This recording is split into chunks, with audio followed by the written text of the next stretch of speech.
thou didst hold him in thy hate. Despise me if I do not. 3 great ones of this city in personal suit to make me his lieutenant off cap to him. And by the faith of man, I know my price. I am worth no worse a place. But he, as loving his own pride and purposes, evades them with a bombast circumstance, horribly stuffed with epithets of war, and in conclusion, non-suits my mediators. For certes, says he, I have already chose my officer. And what was he? Forsooth, a great arithmetician. One Michael Cassio, a Florentine, that never set a squadron in the field, nor the division of a battle knows more than a spinster. Mere prattle without practice is all his soldiership. But Cassio must his lieutenant be, and I, God bless the mark, his moorship's ensign. By heaven, I rather would have been his hangman. Why, there's no remedy. 'Tis the curse of service. Preferment goes by letter and affection, and not by old gradation, wherein each second stood heir to the first. Now, sir, be you the judge, whether I, in any just term, am affined to love the Moor. I would not follow him then. Oh, sir, content you! I follow him to serve my turn upon him. Heaven is my judge, not I for love and duty, but seeming so to my peculiar end. For when my outward action doth demonstrate the native act and figure of my heart in compliment extern, it is not long after but I will wear my heart upon my sleeve for daws to peck at. I am not what I am. What a full fortune does the thick lips owe if he can carry it thus? Call up her father. Rouse him. Make after him. Poison his delight. Proclaim him in the streets and scent his kinsmen. And though he in a fertile climate dwell, plague him with flies. Here is her father's house. I'll call aloud. What ho, Brabantio! Signor Brabantio, ho! What ho, Brabantio! Thieves! Thieves! Look to your house, your daughter, and your bags! Thieves! Thieves! What is the reason of this terrible summons? What is the matter there? Signor, is all your family within? Are your doors locked? Why? Wherefore ask you this? Sound, sir, you're robbed! For shame, put on your gown! Even now, very now, an old black ram is tupping your white ewe. Awake the snorting citizens with the bell, or else the devil will make a grandsire of you. Arise, arise, I say! What? Have you lost your wits? Most reverend Signor, do you know my voice? Not I, what are you? My name is Rodrigo. Oh, the worse so welcome. I have charged thee not to hunt about my doors. In honest plainness thou hast heard me say my daughter is not for thee. Patience, good sir. What tell'st thou me of robbing? This is Venice, my house is not a grave. Most grave Brabantio, in simple and pure soul I come to you. Zounds, sir, you are one of those that would not serve God if the devil bid you. Because we come to do you service, and you think that we are ruffians, you'll have your daughter covered with a Barbary horse. You'll have your nephews neigh to you. What profane wretch art thou? I am one, sir, that comes to tell you that your daughter and the Moor are now making the beast with 2 backs. Thou art a villain! You are a senator! This thou shalt answer. I know thee, Rodrigo. Sir, I will answer anything. But I beseech you, if be your pleasure that your fair daughter, this odd, even, and dull watch of the night, transported with no worse nor better guard than with the knave of common hire, a gondolier to the gross class of a lascivious Moor. If this be known to you in your allowance, we then have done you bold and saucy wrongs. But if you know not this, my manners tell me we have your wrong rebuke. I say again, your daughter hath made a gross revolt, tying her duty, beauty, wit, and fortunes with an extravagant and wheeling stranger. Get me a taper. Call up on my people. This accident is not unlike my dream. Belief of it oppresses me already. Light, I say, light! Farewell, for I must leave you. It seems not meet nor wholesome to my place to be produced, as if I stay I shall against the Moor. Though I do hate him as I do hell pains, yet for necessity of present life I must show out a flag and sign of love. Lead to the Sagittary the raisin search, and there will I be with him, so farewell. It is too true, medieval. Gone she is. Promised to become my despised time with the Moor, says thou. Are they married, think you? Truly, I think they are. Call up my brother. Oh, would you had had her. Do you know where we may apprehend her in the moor? I believe I can discover him. If you please, to get good guard and go along with me. I pray you lead on. At every house I'll call, I may command it most. Get weapons, ho, and raise some special officers of night. On, good Rodrigo, I'll deserve your pains. Though in the trade of wars I have slain men, yet do I hold it very stuff of the conscience to do no contrived murder. I lack iniquity sometimes to do me service. 9 or 10 times I have thought to have Yerkin here under the ribs. 'Tis better as it is. Nay, but he prated, and spoke such scurvy and provoking terms against your honor, that with the little godliness I have, I did full hard forbear him. But I pray you, sir, are you fast married? Be assured of this, that the Magnifico is much beloved, and has in his effective voice potential as double as the Duke's. He will divorce you, or put upon you what restraint and grievance the law, with all his might to enforce it on, will give him cable. Let him do his spite. My services which I have done, the Signory shall out-tongue his complaints. 'Tis yet to know for which one I know that boasting is an honor, I shall promulgate. I fetch my life and being from men of royal siege, and my demerits may speak unbonneted to as proud a fortune as this that I have reached. For know, Iago, that I love the gentle Desdemona. I would not my unhoused free condition put into circumscription and confine for the sea's work. But look, what light comes yonder? Those of Raisin father and his friends, you were best go in. Not I must be found. My parts, my title, my perfect soul shall manifest me rightly. Is it there? By Janus, I think no. It's my Lieutenant Michael Cassio. The goodness of the night upon you, friend. What is the news? The Duke does greet you, General, and he requires your post-haste appearance even on the instant. What is the matter, thank you? Something from Cyprus, as I may divine. The business is one of some heat. The galley has sent a dozen secret messengers this very night at one another's heels. Many of the consuls raised and met and are at the Duke's already. You've been hotly called for. When being not at your lodging to be found, the Senate have sent 3 several quests to search you out. 'Tis well I'm found by you. I will spend a moment here in the house, and then go with you. Ancient, what makes he here? Faith, he tonight hath boarded a land carrack. If it prove lawful prize, he's made forever. I do not understand. He's married. To who? Married to... Come! Captain, will you go? I'm with you. Here comes another troop to seek for you. It is Brabantio, General. Be advised. Signor, it is the Moor. Down with him, thief! You, Rodrigo! Come, sir, I am for you. Keep up your bright swords, for the dew will rust them.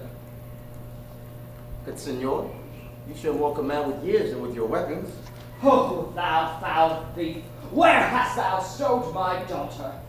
Damned as thou art, thou hast enchanted her. For I'll refer me to all things of sense, whether a maiden so tender, fair, and happy would ever have to incur her general mock. Run from her guards to the sooty bosom of such a thing as thou, to fear, not to delight. I therefore apprehend and do attach thee. Why? Lay hold upon him. If he do resist, subdue him at his peril. Hold your hands! Both you of my inclining, and the rest. Were it my cue to fight, I should have known it without a prompter. Where were you that I go to answer this your charge? To prison, till fit time of law and course of direct session call thee to answer. What if I do obey? Or may the Duke be therewith satisfied, whose messenger is here about my side, upon some present business of the state to bring me to him. 'Tis true, worthy Signor. The Duke's in council now, and your noble self, I am sure, is sent for. How? The Duke in council at this time of the night? Bring him away. Mine's not an idle cause. The Duke himself, or any of my brothers of the state, cannot but feel this wrongness toward their own. For if such actions may have passage free, bond slaves and pagans shall our statesmen be. Oh!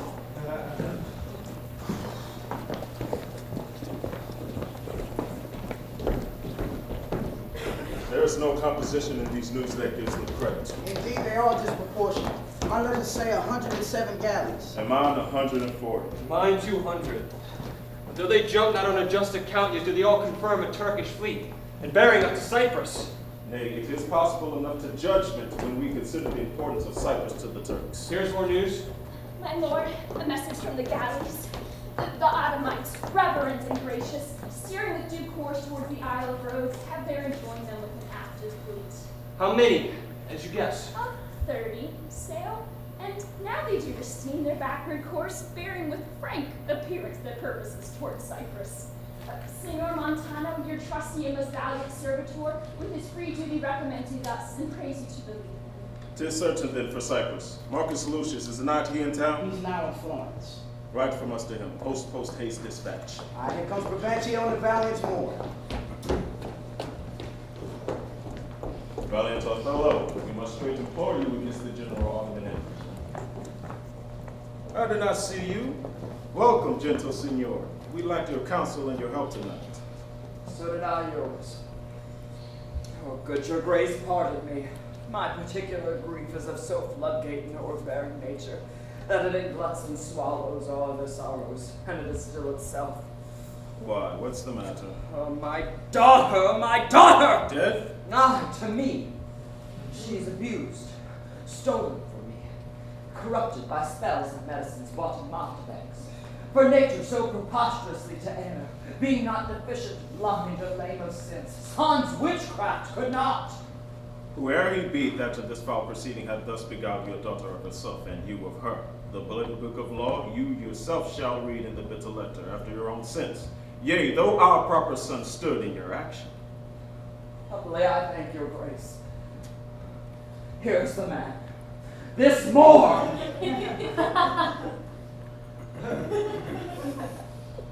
What in your own part can you say to this? Nothing, but this is so.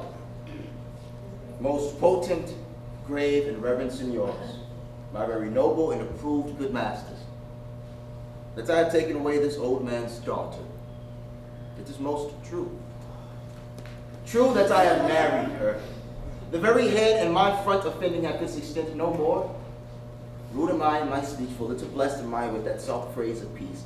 Yet, by your gracious patience, I will around unvarnished tell deliver my whole course of love. For drugs, magic, conjurations, for such proceeding I'm charged withal, I won his daughter. A maiden never bold, a spirit so still and quiet that her motion blushed herself, and she, in spite of years of nature, country, credit, everything, to fall in love with what she feared to look on. I therefore vouch again that with some mixtures powerful over the blood, or some dram conjured to this effect, he wrought upon her. To vouch this is no proof. But, Othello, did you, by indirect and subvert means, subdue this young maid's affection? I do beseech you. Send for the lady to the Sagittary. Let her speak of me before her father. If you do find me foul in her report, the trust, the office that I do hold of you, not only take away, but let your sentence even fall upon my life. Fetch Desdemona here. Ancient, go yourself. You best know the place. And as truly as to heaven, I do confess the vices of my blood, so justly to your grave ears. I'll present how I did thrive in a fair lady's love, and she in mine. Say it, Othello. Her father loved me, oft invited me, still questioned me the story of my life. From year to year, the battles, sieges, fortunes that I have passed. I ran it through, even from my boyish days to the very moment he bade me tell it. Wherein I spake with most disastrous chances. Moving accidents by flood and field, of air-bred scapes and imminent deadly breach, of being taken by the insolent foe and sold to slavery. Of my redemption thence, importance in my travels history, wherein of Antras vast, deserts isle, rough quarries, rocks and hills whose heads touch heaven. It was my end to speak, such was the process. And of the cannibals that each other eat, the anthropophagi, and of men whose heads do grow beneath their shoulders. To hear of this, would Desdemona seriously incline, and with a greedy ear devour of my discourse. My story being done, she gave me for my pains a world of sighs. She swore in faith it was strange. It was passing strange. It was pitiful. It was wondrous pitiful. She wished she had not heard it, yet she wished that heaven had given her such a man. She thanked me and bade me if I had a friend who loved her, I should but teach him how to tell my story, and that would woo her. Upon this hint I spake. She loved me for the dangers I had passed. I loved her that she did pity me. This only is the witchcraft that I have used. Here comes the lady. Let's her witness it. I think this tale would win my daughter too. Good Brabantio, take up this mangled matter at the best. Men do their broken weapons rather use than their bare hands. I pray you, hear her speak. If she confessed she was half the whore, destruction of my head, if my bad blame light on the man. Come hither, gentle mistress. Do you perceive in all this noble company where you most owe obedience? My noble father, I do perceive here a divided duty. To you I am bound for life and education. My life and education both do learn me how to respect you. You are the lord of duty. I am hitherto your daughter. But here is my husband, and so much duty as my mother showed to you, preferring you before her father, I must challenge that I may profess due to the more my lord. God be with you. I have done. More, I here do give thee that with all my heart, which but thou hast already, with all my heart I will keep from thee. For your sake, Jewel, I am glad soul I have no other child. Thy escape would teach me tyranny to hang clogs on them. I have done, my lord. The robbed that smiles steals something from the thief. He robs himself that spends a brutalist grief. So let the Turk of Cyprus us beguile, we lose it not so long as we can smile. But beseech you, proceed to the affairs of state. The Turks with the most mighty preparation make for Cyprus. Othello, the fortitude of the place is best known to you. Though we have there a most allowed substitute of sufficiency, yet opinion, sovereign mistress of effects, throws a more safer voice on you. You must therefore be content to slaughter the gloss of your new fortunes with this stubborn and boisterous expedition. The tyrant custom, most grave senators, have made the flinty and still couch of war my thrice-driven bed of down. I do agonize a natural and prompt alacrity I find in hardness, and do undertake these present wars against the Ottomans. Most humbly, therefore, bending to your state, I crave fit disposition for my wife, with due reverence of place and exhibition with such accommodation with swords as levels with her breeding. If you please, be it at our father's. I'll not have it so. Nor I. Nor I. I would not there reside to put my father in impatient thoughts by being in his eye.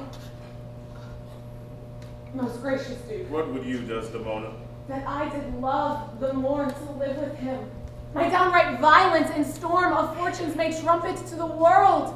My very heart subdued even to the quality of my lord. I saw Othello's visage in his mind, and to his honor of his valiant parts did I my soul and fortunes consecrate. Therefore, dear lords, if I be left behind a month of peace and he go to the wars, the very rights for which I love him are bereft me, and I, a heavy interim, shall support by his dear absence. Let me go with him. Let her have your voices.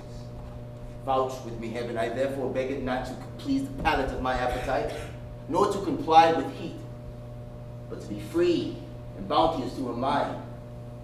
And heaven defend your good souls, that you think I will your serious and great business scant, for she is with me. Be it as you shall privately determine, either for a stay or going, the affair cries haste, and speed must answer. You must away tonight. Tonight. With all my heart. At 9 in the morning, we'll meet here again. Othello, leave some officers behind, and he shall our commission bring to you. So please your grace, my ensign, a man is of honest and trust, to whose conveyance I sign my wife. Let it be so. Good night to everyone, and noble senor.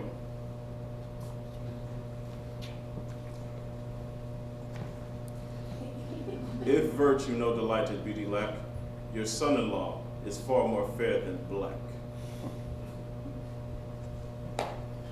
I think break more, he's Desdemona with it.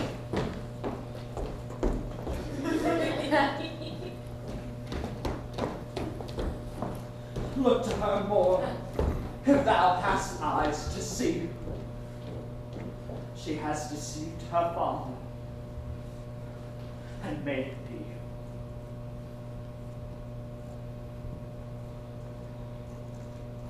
My life upon her fate. Honest Iago, my Desdemona must I leave to thee. I prithee let thy wife attend on her, and bring them after in the best advantage. Come, Desdemona.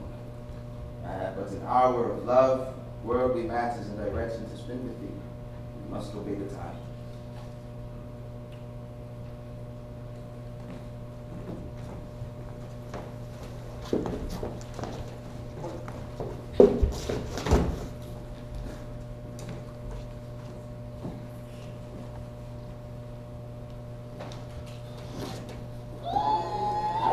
Iago, what will I do, thinkest thou? Why, go to bed and sleep. I will incontinently drown myself. If thou dost, I shall never love thee after. Oh, thou silly gentleman. Is it silliness to live when to live is torment? Oh, villainous. I have looked upon the world for 5 times 7 years, and since I could distinguish betwixt a benefit and an injury, I never saw a man that knew how to love himself. Ere I would say I would drown myself for the love of a guinea hen, I would change my humanity with a baboon. What should I do? I confess it is my shame to be so fond, but it is not in my virtue to amend it. Virtue?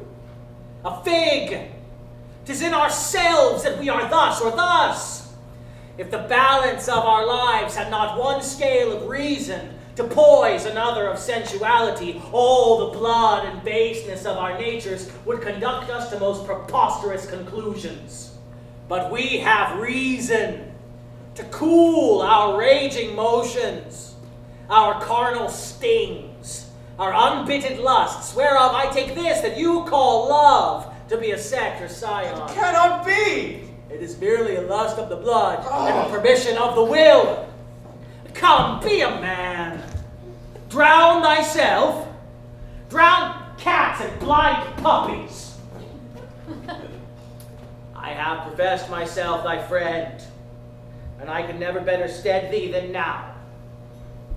Put money in thy purse. Follow thou the wars. Defeat thy favor with a usurped beard. I say, put money in thy purse. It cannot be that Desdemona should long continue her love for the Moor. She must change for youth. When she is sated with his body, she will find the error of her choice. She must have change. She must, therefore, put money in thy purse.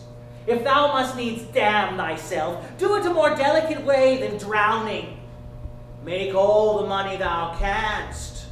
If sanctimony and a frail vow betwixt an erring barbarian and a super subtle Venetian, not too hard for my wits and all the tribes of hell, thou shalt enjoy her.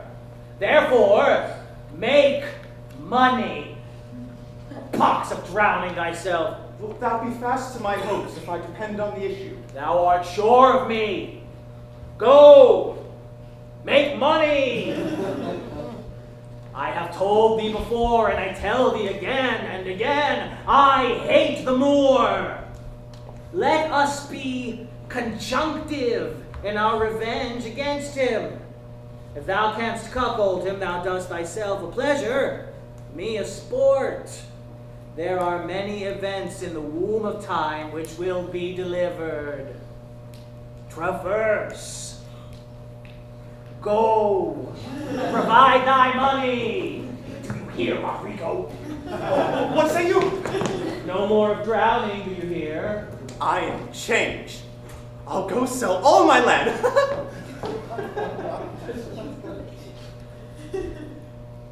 Thus do I ever make my fool my purse. For I mine own gained knowledge would profane, if I would time expend with such a snipe, but for my sport and profit. I hate the Moor. And it is thought abroad that twixt my sheets he has done my office.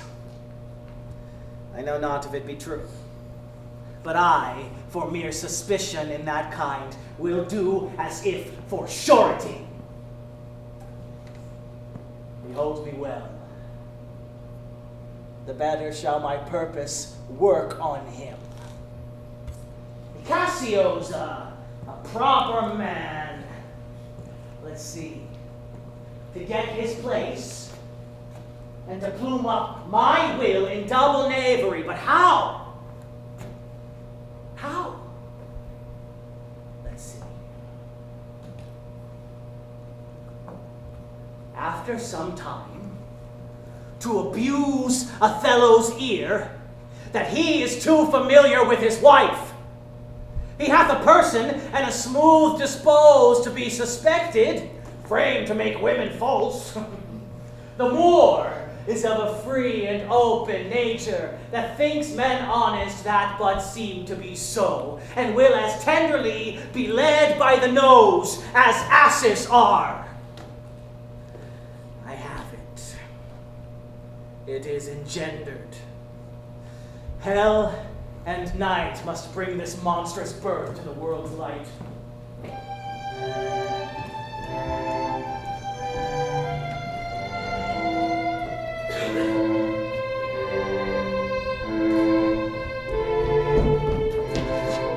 What from the cape can you discern at sea? Nothing at all. It is a high-wrought flood. I cannot twitch the heaven and the main descry sail.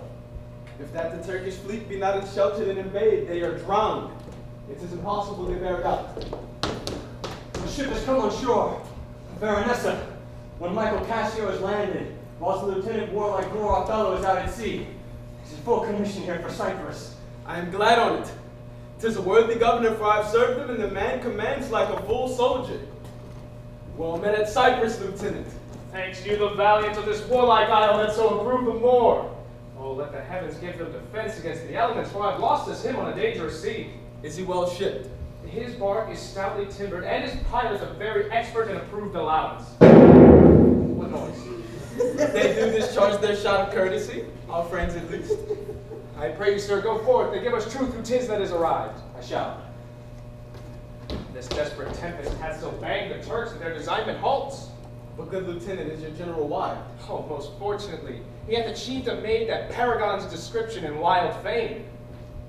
How now, who is put in? 'Tis one Iago, ancient to the general. He has had most favorable and happy speed. Oh, tempests themselves, high seas, and howling winds, as having a sense of beauty, do omit their mortal natures, letting go safely by the divine Desdemona. What is she? She that I spake of, our great captain's captain, left in the conduct of the bold Iago, whose footing here anticipates us a sea night speed. Oh, behold, the riches of the ship has come on shore. Hail to thee, lady. Oh, I thank you, valiant Cassio. What news can you tell me of my lord? He is not yet arrived, nor know I aught that he's well and will be shortly near. Oh, but I fear I lost your company. The great contention of the sea and skies have parted our fellowship. But hark, a sail! 'Tis a friendly salvo. They send their greetings to the citadel. Go see for the news. Good ensign, you are welcome. And welcome, mistress. That it not gall your patience, good Iago, that I extend my manners? Sir, would she give you so much of her lips as of her tongue she oft bestows on me, you'll have enough. Alas, she has no speech. In faith, too much I find it still when I have list to sleep. Married before your ladyship, I grant, she puts her tongue a little in her heart and chides with thinking. You have little cause to say so. Come on, come on. You are wildcats in your kitchens, devils being offended, and housewives in your beds. Oh, fie upon thee, slanderer. Nay, it is true, or else I am a Turk. You rise to play and go to bed to work. Oh, you shall not write my praise. No, let me not. What wouldst thou write of me if thou shouldst praise me? Oh, gentle lady, do not put me to it, for I am nothing if not critical. Come on, say.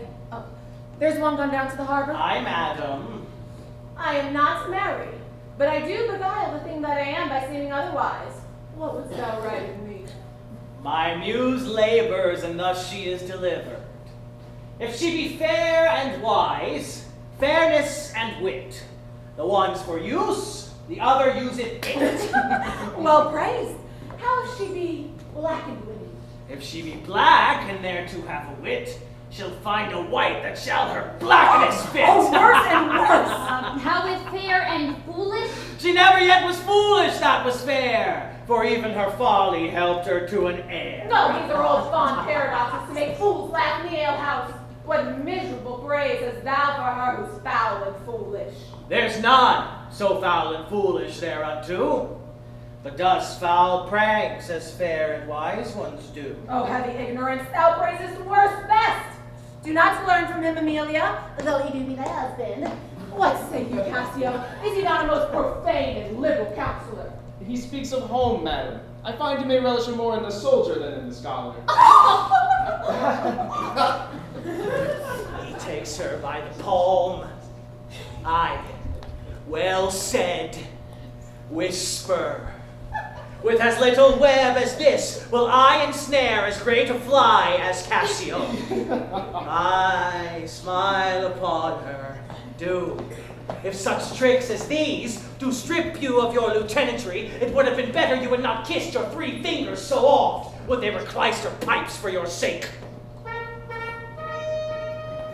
The more I know his trumpet. Oh, let truly so! Lo, where he comes! Oh, my fair warrior! Oh! It gives me wonder great despite content to see you here before me. Oh, my soul's joy.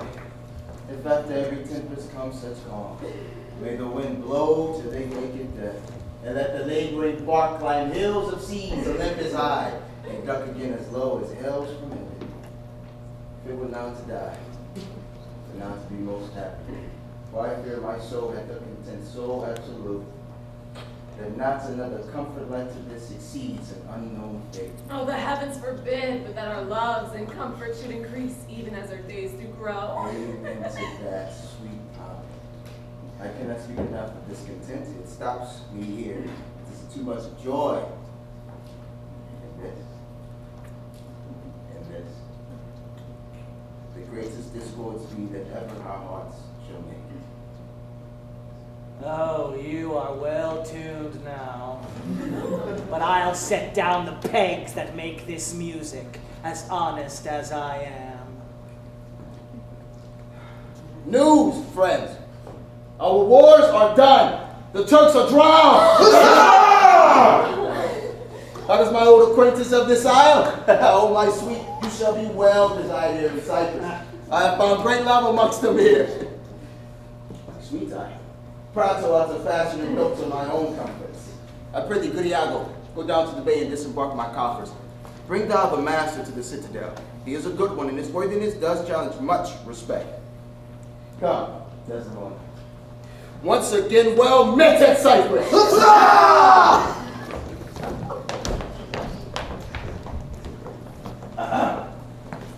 Do thou meet me presently at the harbor.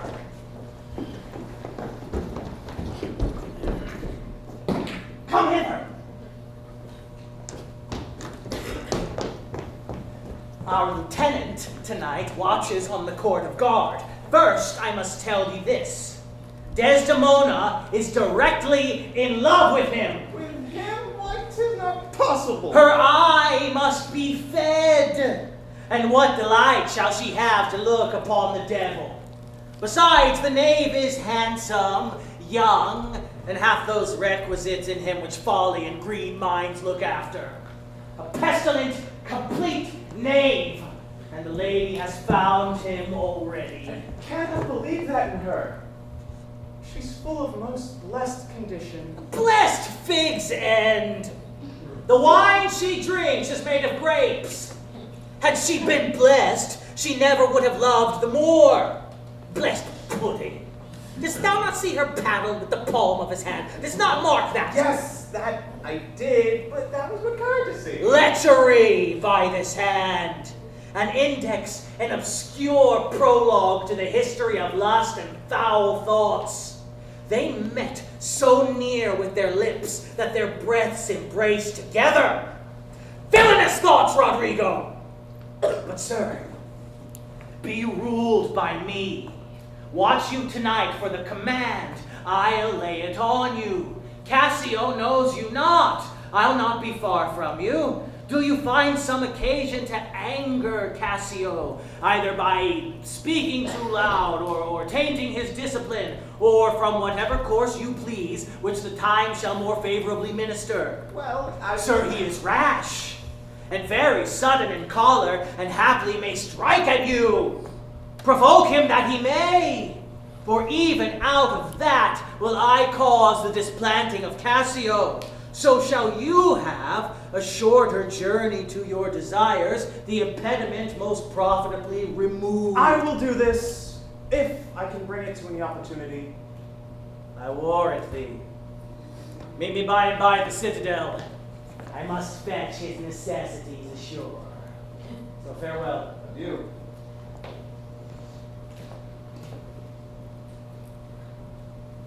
That Cassio loves her, I do well believe it. That she loves him, 'tis apt, and of great credit.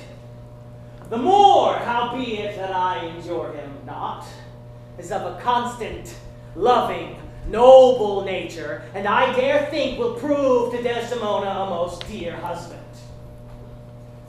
Now I do love her too, not out of absolute lust, though peradventure I stand accounted for as great a sin, but partly led to diet my revenge, for that I do suspect the lusty Moor hath leaped into my seat, the thought whereof doth like a poisonous mineral gnaw my inwards, and nothing can or shall content my soul till I am even with him, wife for wife.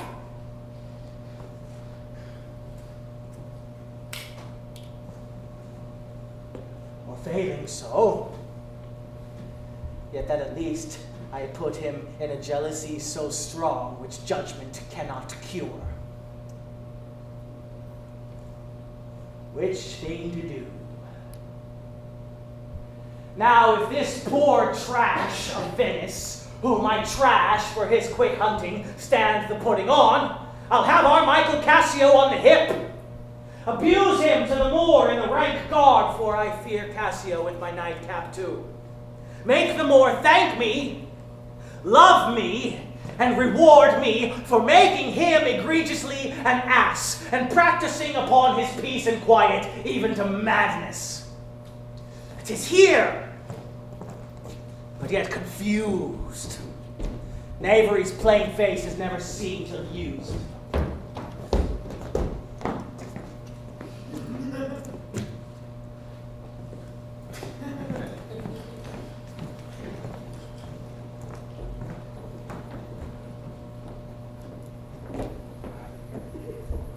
Good Michael, look you to the guard tonight.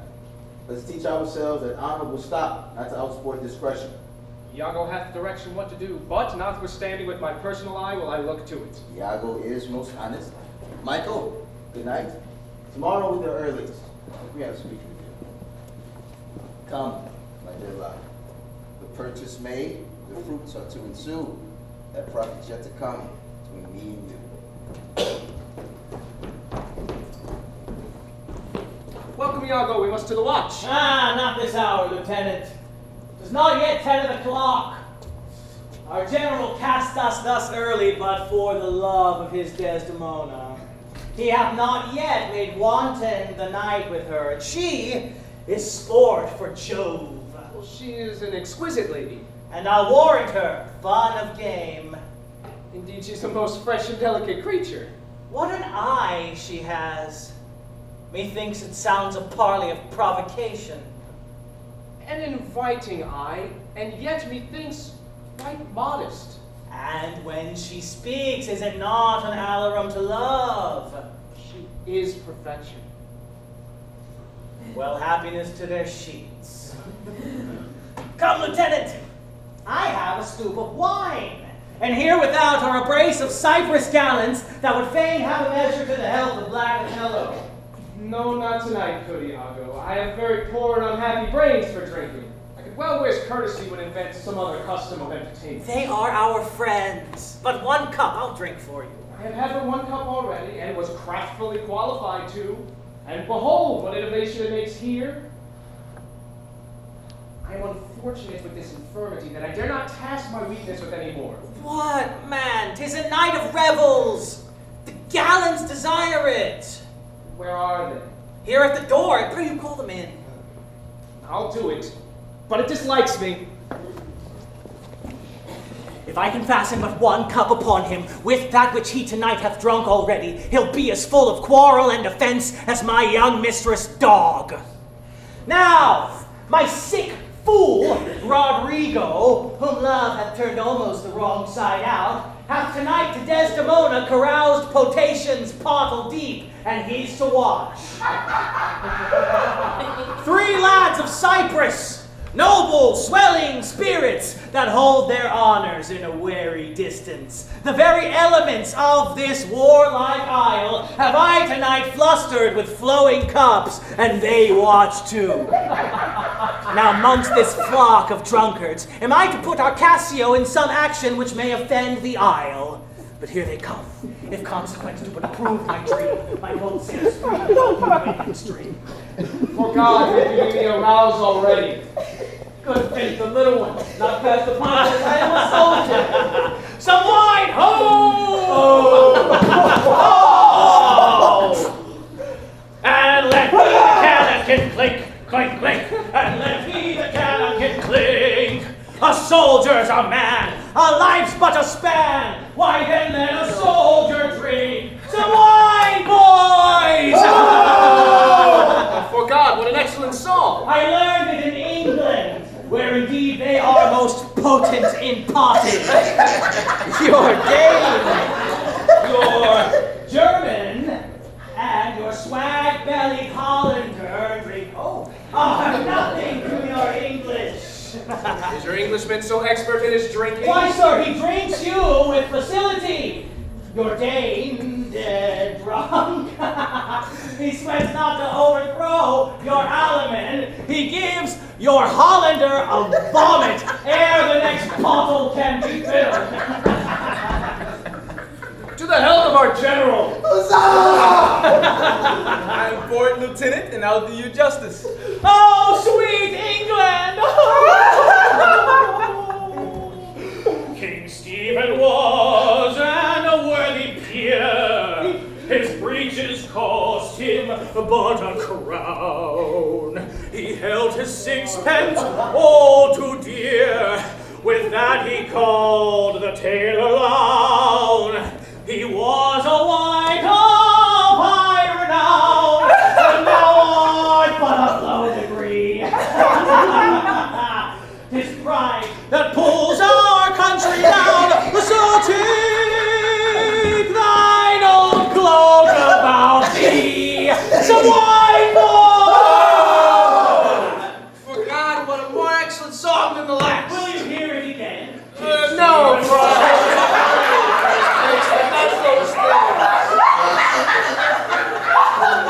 God's above all else, and there are souls must to be saved, and there are souls must not to be saved. 'Tis true, good lieutenant. I, but for offense to the general, but I hope to be saved. And so do I too, Lieutenant. Aye, but by your leave, not before me. The lieutenant is to be saved before the ensign. Let us have no more of this. Let us do our affairs. Forgive us our sins. Gentlemen, let us look to our business. You must not think now, gentlemen. I am drunk. Oh. For this is my ensign. And this is my right hand. And this is my left hand. I am not drunk now. I can stand well enough. And I can speak well enough. Excellent, well, yes. Very well then, gentlemen. You must not then think that I am drunk.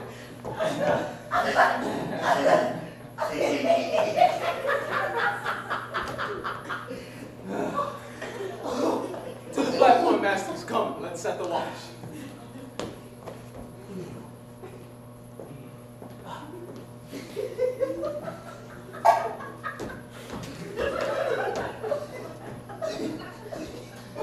You see this fellow that has gone before? He is a soldier fit to stand by Caesar and give direction.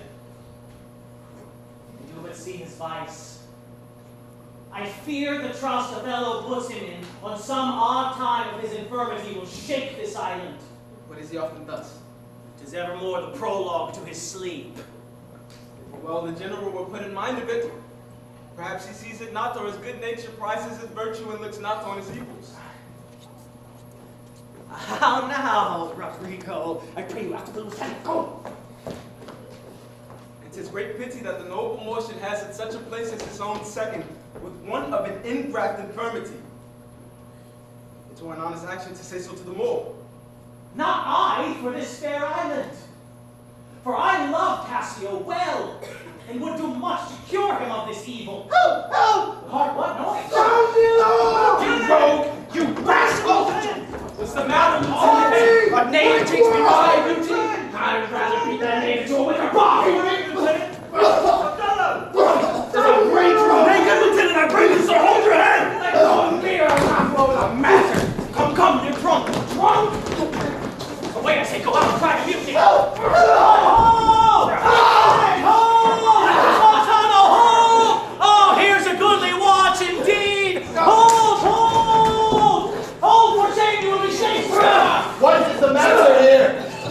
Sounds like leaks that I heard to the die! Hold for your lives! Your general speaks with you! Hold, for shame!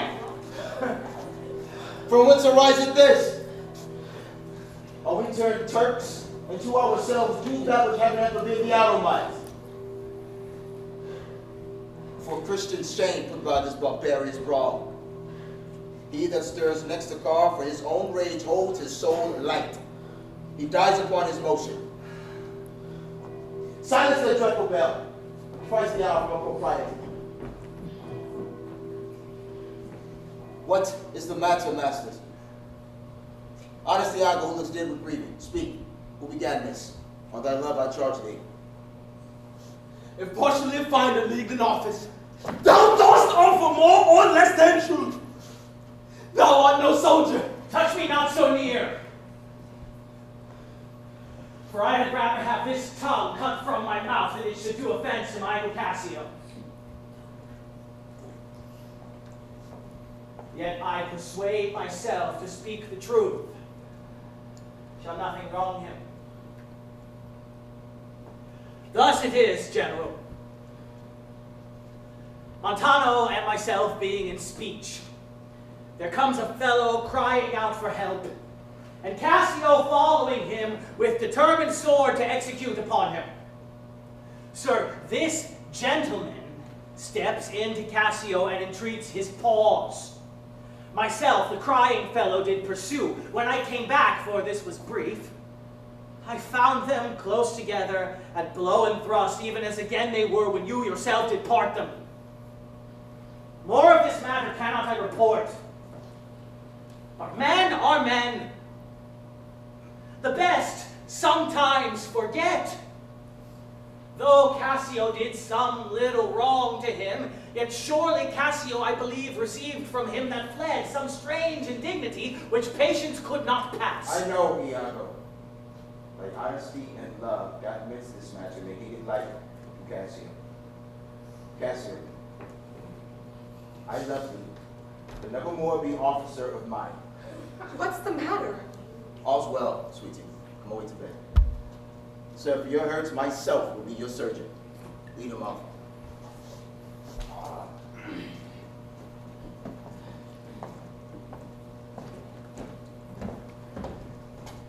Iago, look with care about the town, and silence those who is foul, brawl, distracted. Call Desdemona. 'Tis the soldier's life to have the longest slumbers wake with strife.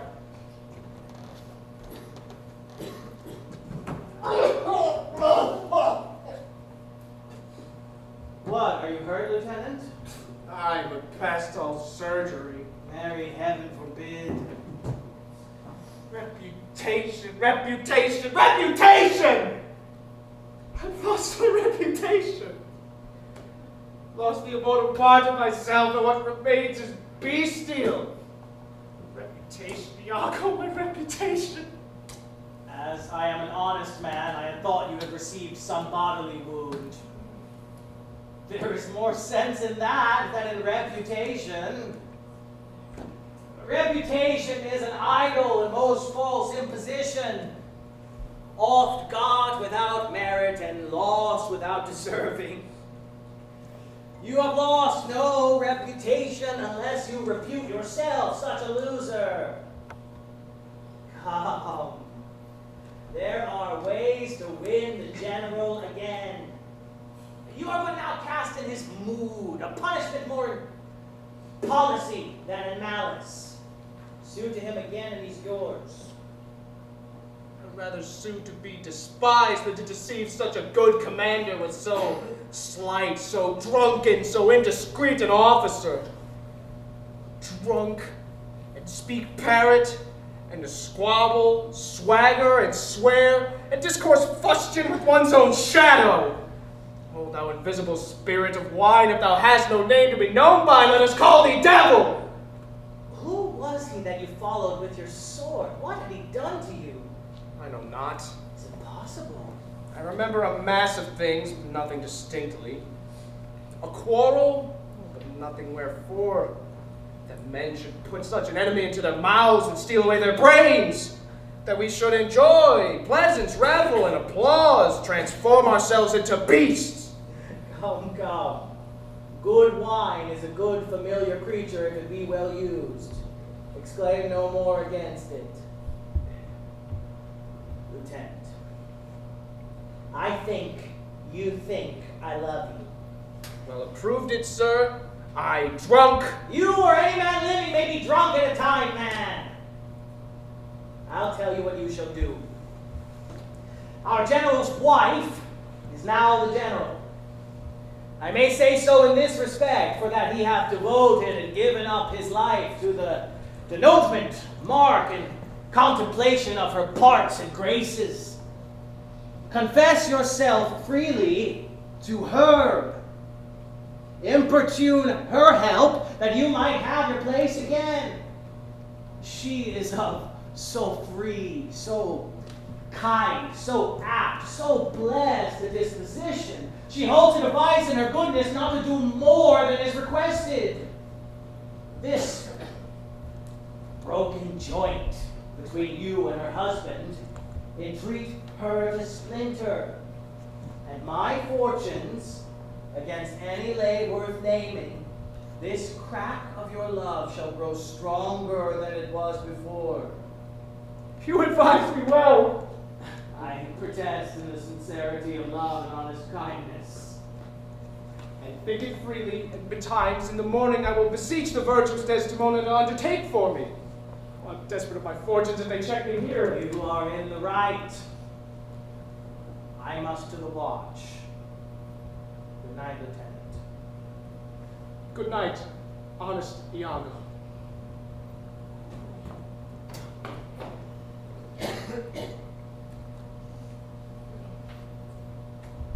What's he then that says I play the villain? When this advice is free, I give, and honest, probable to thinking, and indeed the course to win the Moor again. For 'tis most easy the inclining Desdemona to subdue in any honest suit. Well, she's framed as fruitful as the free elements.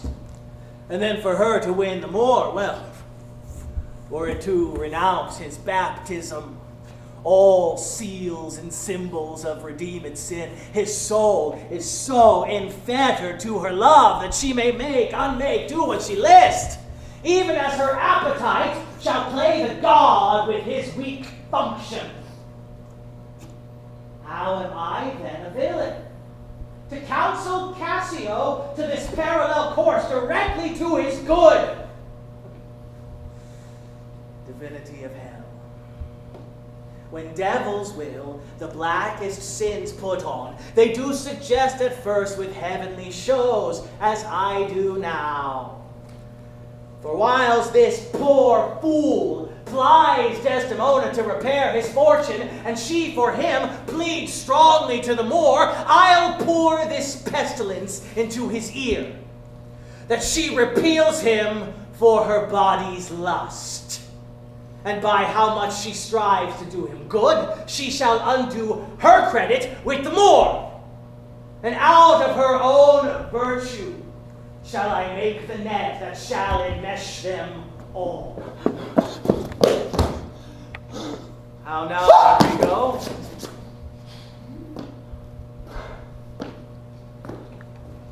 I do follow here in the chase, not like a hound that hunts, but one that fills up the cry.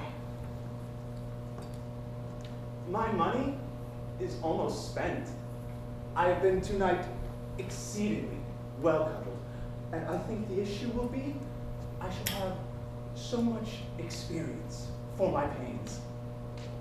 And so, with no money at all, a little more wit, return again to Venice. How poor are they that have not patience? What wound did ever heal but by degrees? Thou knowest we work by wit, and not by witchcraft. And wit depends on dilatory time. Does it not go well? Cassio hath beaten thee, and thou, by that small hurt, hast cashiered Cassio. Though other things grow fair against the sun, yet fruits that blossom first will first be ripe. Content thyself a while.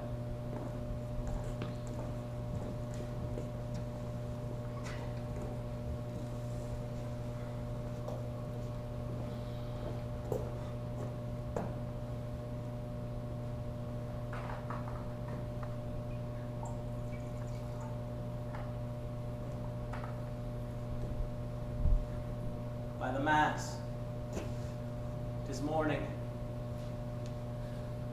Pleasure and action make the hour seem short. Retire thee. Go where thou art billeted. Away, I say.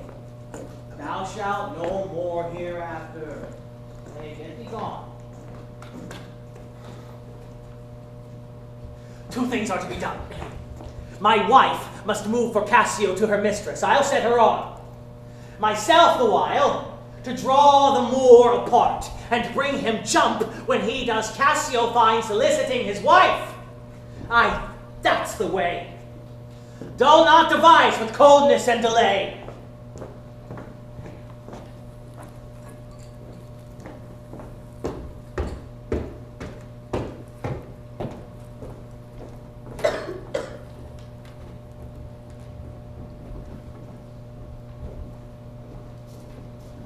Please let us give Iago to the pilot, and by him do my duties to the Senate. That being done, I'll be walking on the works. Prepare there to me. Well, my good lord, I'll do it. This fortification, gentlemen, shall we see it?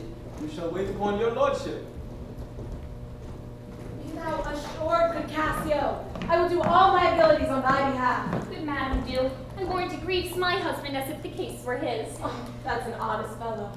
Do not doubt, Cassio, but I will have you and my lord again as friendly as you were. Bounteous madam, whatever may become of Michael Cassio, he's never anything but your true servant. Oh, I know it. I thank you. You do love my lord. You have known him long, and be you well assured, he shall in strangeness stand no further off than at a polite distance. Aye, but lady, that policy might last so long, or feed upon a nice and watery diet, or breed itself out of circumstance that I, being absent of my place supplied, the general forget my love and services. Oh, do not doubt that. Before Amelia here, I give thee warrant of thy place. Assure thee, if I do vow a friendship, I'll perform it to the last article. My lord shall never rest. I'll watch him tame and talk him out of patience. His bed shall seem a school, his board a shrift. I'll intermingle everything he does with Cassio's suit. Therefore be merry, Cassio, but thy solicitor shall rather die than give thy cause away. Madam, here comes my lord. Madam, I'll take my leave. Oh, stay and hear me speak. Not now, madam. I am very ill at ease, unfit for my own purposes. Well, do your discretion. Huh. I like not that. What does thou say? Nothing, my lord, or if I know not what. Was not that Cassio parted from my wife? Cassio? No, sure I cannot think that he would steal away so guilty-like, seeing you coming. I do believe it was he. How now, good lord? I have been speaking with a suitor here, a man that languishes in your displeasure. Who is it you mean? Why, your Lieutenant Cassio. Good my lord, if I have any grace or power to move you, his present reconciliation take. If he be not one that truly loves you, that errs in ignorance and not in cunning, I have no judgment in an honest face. I prithee call him back. Won't he hence now? Ay, sooth, so humble that he hath left part of his grief with me to suffer with him. Good love, call him back. Not now, sweet Desdemona. Some other time. Shall be shortly. The sooner, sweet, for you. Shall be tonight at supper. No. Tomorrow at dinner then. I shall not dine at home. I will be the captain at the citadel. Why then, tomorrow night, or Tuesday morn, or Tuesday noon, or night, or Wednesday morn, I really name the time, but let it not exceed 3 days. When shall I come? Now, tell me, Othello. I wonder in my soul what you should ask of me that I should deny and stand so murmuring on. What? Michael Cassio, that came a-wooing with you, and so many a time when I had spoken of you dispraisingly, have taken up your part, to have so much to do to bring him in. Trust me, I could do much. Say me no more. Let him come when he will. I will deny thee nothing. Oh, why, this is not a boon. 'Tis as I should entreat you wear your gloves, or feed you nourishing dishes, or keep you warm, or sue to you to do a particular profit to your own person. Nay, when I have a suit to wear and I mean to touch your love indeed, it shall be full of great poise and difficult to wait, and be fearful to be granted. I will deny thee nothing. Whereon I do beseech you grant me this, to leave me but a little to myself. Shall I deny you? No. Farewell, my lord. Farewell, my Desdemona. I'll come to thee straight. Amelia, come. Be as your fancies teach you. Whate'er you be, I am obedient. Excellent wretch. Perdition catch my soul, but I do love thee. When I love thee not, chaos has come again. My noble lord, What dost thou say, Iago? did Michael Cassio, when you wooed my lady, know of your love? Yes, he did from first to last. Why dost thou ask? For satisfaction of my thought, no further harm. Why have thy thought, Iago? I did not think he had been acquainted with her. Oh yes, and went between us very often. Indeed. Indeed, aye, indeed. Discernest thou aught in that? Is he not honest? Honest, my lord. Honest! Aye, honest. My lord, for aught I know. What dost thou think? Think, my lord. Think, my lord! By heavens, he echoes me, as if there's some monster in thy thought too hideous to be shown. Thou dost mean something. I heard thee say even now, thou likest not that when Cassio left my wife. What didst not like? And when I told thee he was of my counsel, my old course of wooing, thou criedst, indeed. And this contract can purse thy brow together as if thou hast shut up in thy brain some horrible conceit. If thou dost love me, show me thy thought. My lord, you know I love you. I think thou dost. And for I know thou art full of love and honesty, and weighest thy words before thou givest them breath. Therefore these stops of thine frighten me the more. For such things in a false, disloyal knave are tricks of custom. Oh. But in a man that's just, there are close relations working from the heart that passion cannot rule. For Michael Cassio, I dare be sworn, I think that he is honest. I think so too. Men should be what they seem, or those that be not, where they might seem none. Certain, men should be what they seem. Why then, I think Cassio is an honest man. Nay, yet there's more to this. I prithee speak to me as to thy thinkings, as thou dost ruminate, and give thy worst of thoughts thy worst of words. Good my lord, pardon me. Though I am bound to every act of duty, I am not bound to that all slaves are free to. Utter my thoughts. Why say they are vile and false? As where's that palace whereunto foul things sometimes intrude not? Thou dost conspire against thy friend Iago, and thou offendest him wrong and makest his ear a stranger to thy thoughts. I do beseech you. Though I perchance am vicious in my guess, as I confess, it is my nature's plague to spy into abuses, and oft my jealousy shapes faults that are not. That your wisdom yet from one that so imperfectly conceits would take no notice, nor build yourself a trouble out of his scattering and unsure observances. It were not for your quiet, nor your good, nor for my manhood, honesty, or wisdom to let you know my thoughts. Sounds. What dost thou mean? Good name in man and woman, dear my lord, is the immediate jewel of their souls. Who steals my purse steals trash. 'Tis something, nothing. 'Twas mine, 'tis his, it has been slave to thousands. But he that filches from me my good name robs me of that which not enriches him, but makes me poor indeed. By heaven, I'll know thy thoughts. You cannot give my heart for in your hands, nor shall not whilst 'tis in my custody. Ha! Oh, beware, my lord, of jealousy. It is the green-eyed monster that doth mock the meat it feeds on.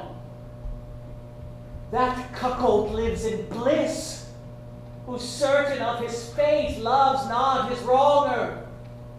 But oh, what damned minutes tells he o'er, who dotes yet doubts, suspects yet strongly loves. Oh, misery. Poor and content is rich and rich enough. But richest fineless is as poor as winter, to him that ever fears he shall be poor. Good God! The souls of all my tribe defend from jealousy. Why? Why is this? Think'st thou I would make a life of jealousy, to follow the still changes of the moon with fresh suspicion? No. To be once in doubt is once to be resolved. Exchange me for a goat, when I shall turn the business of my soul to such exsuffocating blown surmises matching thy inferences. 'Tis not to make me jealous to say my wife is fed, feeds well, loves company, sing, plays, and dances well. Where virtue is, these are more virtuous. Nor for my own weak merits will I draw the smallest fear or doubt of her revolt, for she had eyes and chose me. No, Iago, I'll see before I doubt. When I doubt, prove. And on the proof, there's no more but this. Away at once with love or jealousy. I am glad of it, my lord. For now I shall have reason to show the love and duty that I bear you with franker spirit. Therefore, as I am bound, receive it from me. I speak not yet of proof. Look to your wife. Observe her well with Cassio. Wear your eye thus, not jealous, nor secure. I would not have your free and open nature out of self-bounty be abused. Look to it. I know our country disposition well. In Venice, they do let heaven see the pranks they dare not show their husbands. Their best conscience is not to leave it undone, but to keep it unknown. So I'll say so. She did deceive her father, marrying you. And when she seemed to shake and fear your looks, she loved them most. And so she did. Why go to then? She that's so young could give out such a seeming to seal her father's eyes up close as oak. He thought 'twas witchcraft. But I am much to blame. I humbly do beseech your pardon for too much loving you. I am bound to thee forever.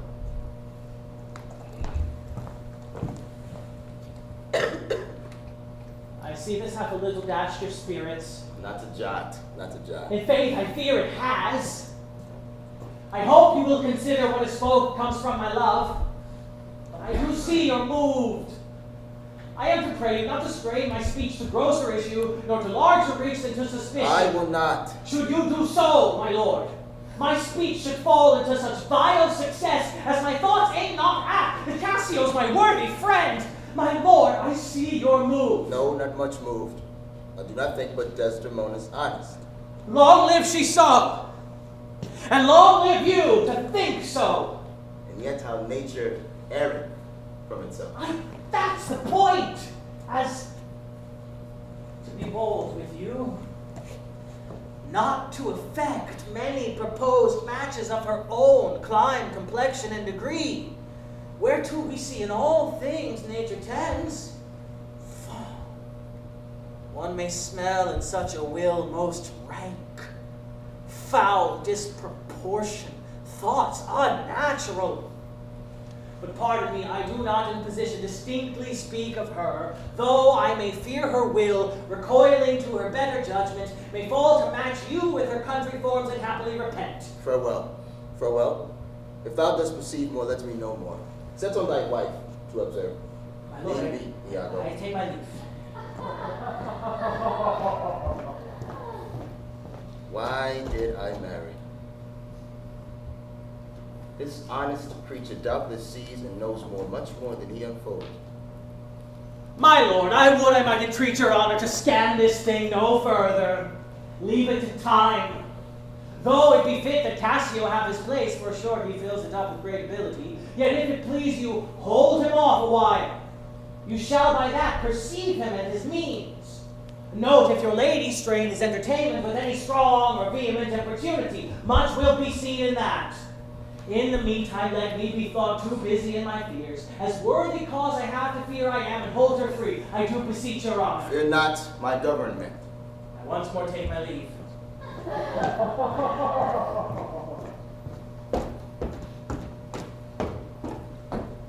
This fellow is of exceeding honesty, and knows all qualities with a learned spirit of human dealing.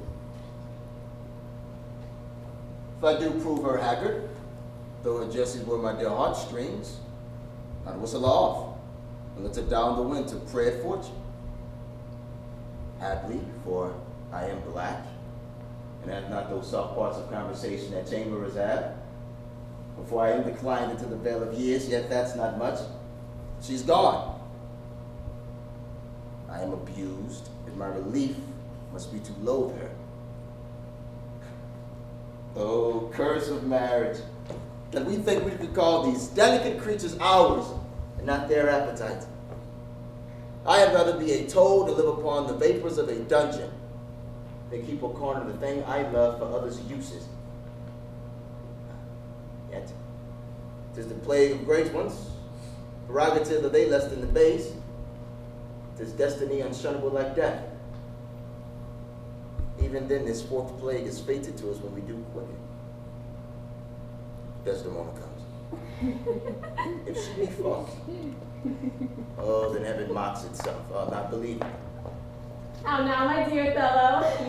Your dinner in the generous islanders that you invited to attend your presence. I am to blame. Why do you speak so faintly? Are you not well? I have a pain upon my forehead here. Oh, faintness with watching twill away again. Let me bind it hard. Within the hour, all will be well. Your napkin is too little. Let it alone. Come. I'll go in with you. I am very sorry you're not well.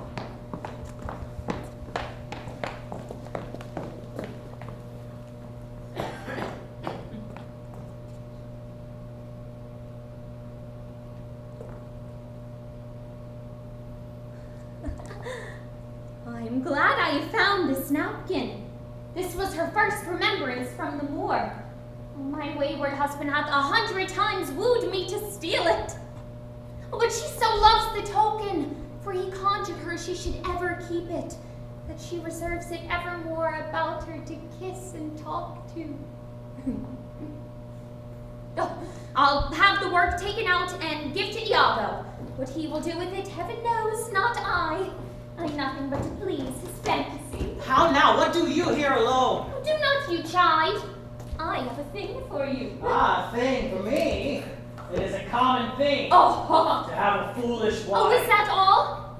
What will you give me now for the same handkerchief? What handkerchief?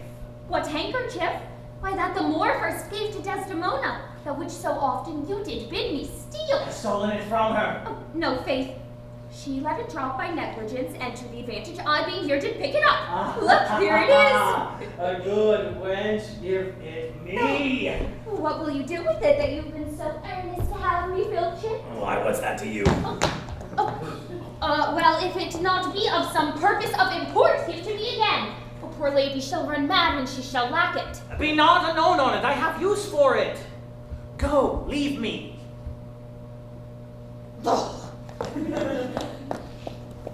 I will in Cassio's lodging lose this napkin and bring him find it. Trifles light as air are to the jealous confirmations strong as proofs of holy writ. This may do something. The Moor already changes with my poison. The dangerous conceits are in their natures poisons, which at first are scarce found to distaste, but with a little act upon the blood, burn like the mines of sulfur. I have told it so. But here he comes. Not poppy, nor mandragora, nor all the drowsy syrups of the world shall ever medicine thee to that sweet sleep as thou owedst yesterday. False to me. Why, how now, General? No more of that. Avaunt, be gone! Thou hast set me on the rack. I swear it is better to be much abused than but to know it a little. How now, my lord? What sense had I for stolen hours of lust? I saw it not, thought it not, it harmed not me. I slept the next night, was free and married. I found not Cassio's kisses on her lips. He that is robbed not wanting what is stolen. Let him not know he is not robbed at all. I am sorry to hear this. I have been happy at the general camp. Pioneers and all have tasted her sweet body. So I have nothing, no. Oh, now forever farewell the tranquil mind. Farewell content. Farewell the plummet troops and the big wars that make ambition virtue. Farewell the named steed, the shrill trump, the ear-piercing fight. And know you mortal engines, whose rude throats the immortal Joves did clamorous counterfeit. Farewell. Othello's occupations gone. Is it come to this? Villain, be sure thou fool my level whore. Be sure, give me the ocular proof about the work of man's eternal soul. Thou hast been better have been born a dog than answer my wicked rags. Is it possible? Make me to see it, or at the least so prove it, that the probation bear no hinge, no loop to hang a doubt on, or woe upon thy life. My noble lord! Thou dost slander her and torture me, never pray more. Abandon all remorse. On horror's hand, horrors accumulate. Do deeds to make heaven weep, all earth amaze. For nothing canst thou to damnation and greater than that. Oh, grace! Oh, heaven, forgive me! Are you a man? Have you a soul or sense? God be with you, take mine office. O wretched fool that lives to make thine honesty a vice! O monstrous world, take note! Take note, O world, to be direct and honest is not safe! I thank you for this prophet, and from hence will love no friend, since love breeds such offense. Nay, stay, thou shouldst be honest. I should be wise, for honesty's a fool and loses that it works for. By the world! I think my wife is honest and thinks she is not. I think thou art just and think thou art not. I will have some proof. Her name, that was as fresh as Diane's visage, is now begrimed and black as my own face. There be knives, or cords, or fire, or poison, or suffocating streams, I'll not endure it. One hour satisfied! I see, sir, you are eaten up with passion. I do repent me that I put it to you. You would be satisfied. Lord, nay, I will. And may. But how? How satisfied, my lord? Would you, the supervisor, grossly gape on, behold her tongue? Death and damnation! It were a tedious difficulty, I think, to bring them to that prospect. Damn them, then, if ever mortal eyes do see them bolster more than their own. What then? How, then, what can I say? Where is satisfaction? It were impossible that you should see this, were they as prime as goats, as hot as monkeys, as salt as wolves in pride, and fools as gross as ignorance made drunk. But yet, I say, if imputation and strong circumstance which leads directly to the door of truth will give you satisfaction, you may have it. Give me a living reason she's disloyal. I do not like the office. But sith I have entered into this cause so far, pricked to it by foolish honesty and love, I will go on.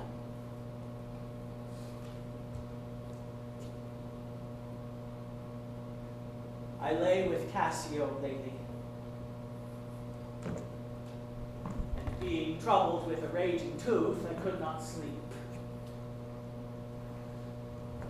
There is a kind of man so loose of soul that in his sleep will mutter his affairs. One of this kind is Cassio. In sleep, I heard him say, "Sweet Desdemona, let us be wary. Let us hide our loves." And then, sir, did he gripe and wring my hand, cry, "Oh, sweet creature," and then kiss me hard, as if he plucked up kisses from the roots that grew upon my lips. And then he laid his leg over my thigh and sighed and kissed, and then cried, "Cursed fate that gave thee to the Moor!" Monstrous, monstrous. Nay, this was but his dream. But this denotes a foregone conclusion. 'Tis a shrewd doubt, though it be but a dream. And this may help to thicken other proofs that do demonstrate thinly. I will tear her all to pieces. Nay, but be wise, yet we see nothing done. She may be honest yet. Tell me about this. Have you not sometimes seen a handkerchief spotted with strawberries in your wife's hand? I gave her such a one. It was my first gift. I know not that. But such a handkerchief, I am sure it was your wife's, did I today see Cassio wipe his brow with. If it be that. If it be that, or any that was hers, it speaks against her with the other proofs. Oh, that the slave had 14,000 lives. One is too poor, too weak for my revenge. Now do I see it as true? Look here, Iago. Oh, my fond love, thus do I blow to heaven. 'Tis gone.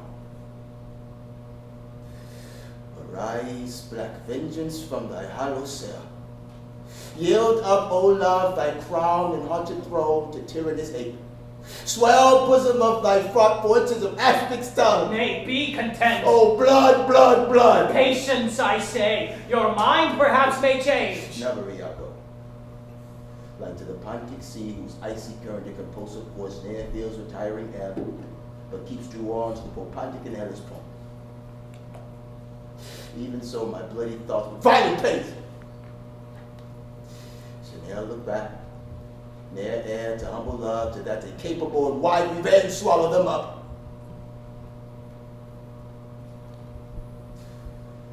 Now by yon marble heaven, in the due reverence of a sacred vow, I here do engage my words. Do not rise yet.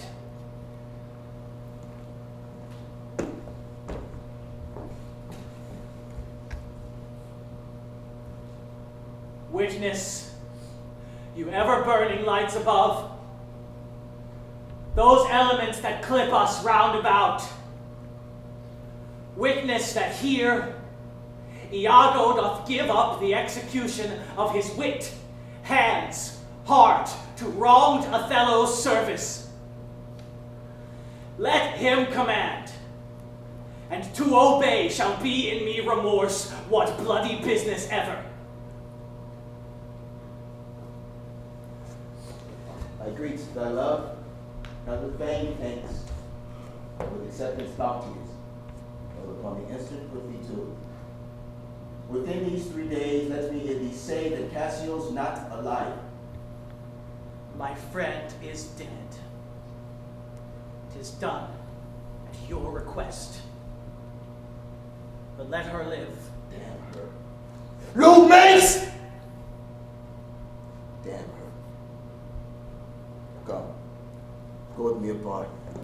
I will withdraw to furnish me so swift means of death for the fair devil. Now thou art my lieutenant.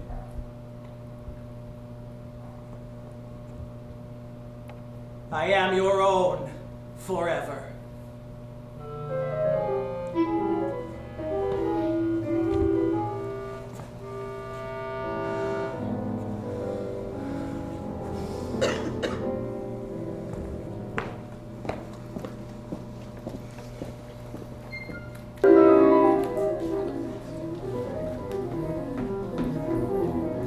Where should I lose that handkerchief, Amelia?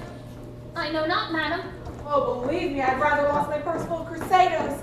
And though my noble Moor is of clear mind and made of no such basis as jealous creatures were enough to put it to ill thinking. Is he not jealous? And he? I think his son where he was born drew all such humors from him. Oh, look where he comes. Oh, how is it with you, my lord? Well, my good lady, how do you, Desdemona? Well, my lord. Give me your hand. This hand is moist, my lady. It hath yet felt no age nor known no sorrow. This argues fruitfulness and liberal heart. Hot, hot and moist. These hands of yours require a sequester from liberty, much fasting and praying, exercise devout. Where's a young sweating devil here that commonly rebels? 'Tis a good hand, a frank one. You might say so. For 'twas the hand that gave away my heart. A liberal hand. Come now, your promise. What promise, Chuck? I have sent to bid Cassio come speak with you. I have a soft and sorry room offend me. Lend me thy handkerchief, Here it is, my lord. that which I gave you. I am not about me. Not, No, indeed, my lord. that is a fault. That handkerchief did an Egyptian to my mother give. She was a charmer and could almost read the thoughts of people. She told her while she kept it, it would make her amiable, subdue my father entirely to her love. But if she lost it, or gifted it away, my father's eyes should hold her low, and his spirit should haunt after new fancies. She dying, gave it to me, and bid me, when fate would have me wide, give it to her. I did so, and take heed on it. Make it a darling like thy precious eye. But to lose it, I'll give it away with such perdition that nothing else could match. Is it possible? It is true. There's magic in the web of it. The worms were hollowed that did breathe the silk. It was dyed and mummy was the skillful conservative maiden's heart. Indeed. Is it true? Most veritable. Therefore look to it well. Then would to God that I'd never seen it. Ha! Wherefore? Why do you speak so startlingly Is it and lost? Is it gone? Oh, heavens, Speak! bless us! Say you! It is not lost, but what ain't if it were? How? I say it is not lost. Fetch it. Why? Let me see it. So I can, sir, but I will not now. This is a trick to put me from my suit. I pray you let Cassio be received again. Fetch me my handkerchief, my mind misgives. Come, you'll never meet a more sufficient man. Thy handkerchief. A man that all his time hath found his good fortunes on your love, shared dangers with you. Thy handkerchief. Show in sooth you are to blame. So.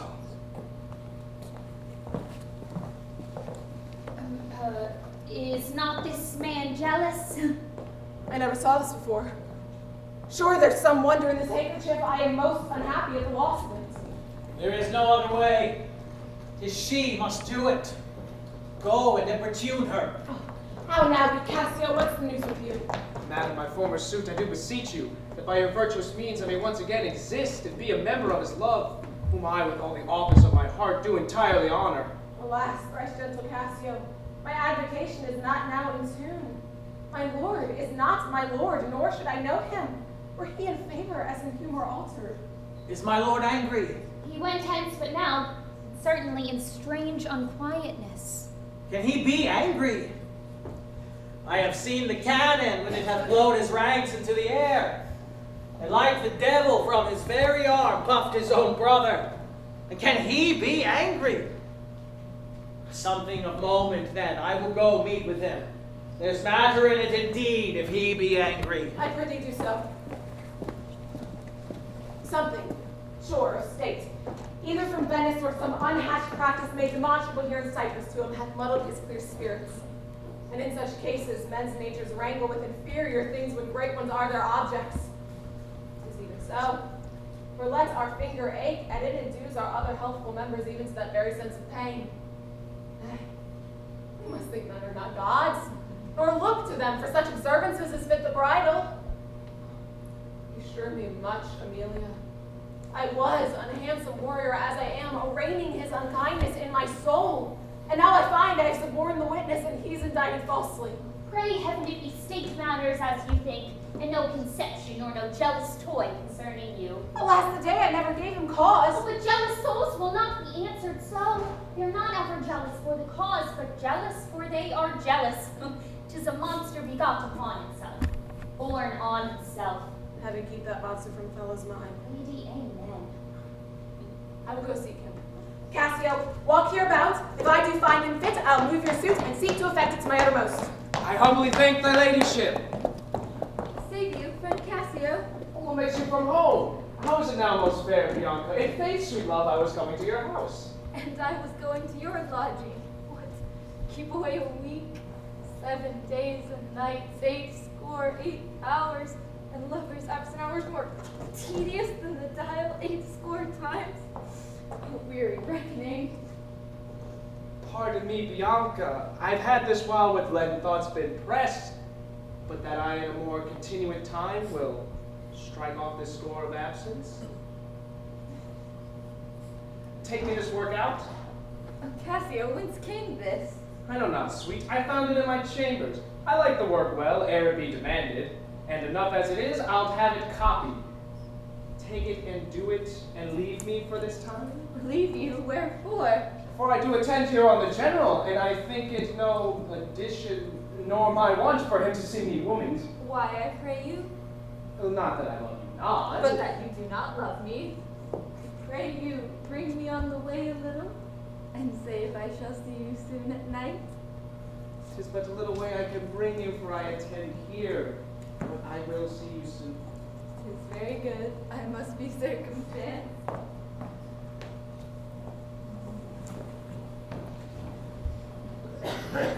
Will you think so? Think so, Iago? What, to kiss in private? An authorized kiss. Or to be naked with a friend in bed, an hour or more, not meaning any harm? Naked in bed, Iago, and not mean any harm. It is hypocrisy against the devil. Them that mean virtuously yet do so. The same of their virtue tempts and they tempt heaven. So they do nothing. 'Tis a venial slip. But if I give my wife a handkerchief, What then? why then, 'tis hers, my lord. And being hers, she may, I think, bestow it on any man. She is protectress of her honor too. May she give that? Her honor is an essence that's not seen, They have it very oft that have it not. But for the handkerchief. By heaven, I would most gladly have forgotten. Thou saidst, it comes over my memory as Dr. Raven over the infected house boding to all. He had my handkerchief. What of that? That's not so good now. What if I had said I had seen him do you wrong, or heard him say? Have he said anything? He hath, my lord, but be you well assured, no more than he'll unswear. What have he said? Faith, that he did. I know not what he did. What? What? Lie. With her? With her. On her, what you will. Lie with her. Lie on her. We say lie on her when they be lie her. Lie with her. This folks.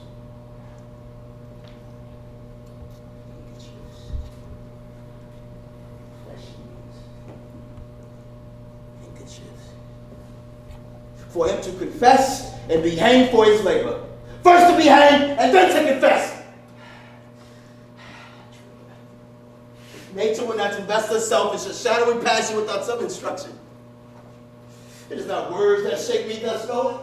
Those ears and lips. Is it possible?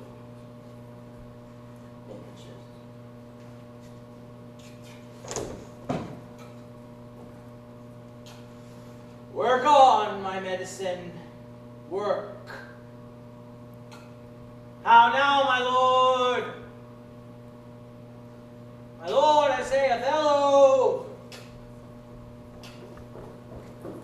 Why, how now, Cassio? What's the matter? My lord has fallen into an epilepsy. This is his second fit. He had one yesterday. What about the temper? No, forbear.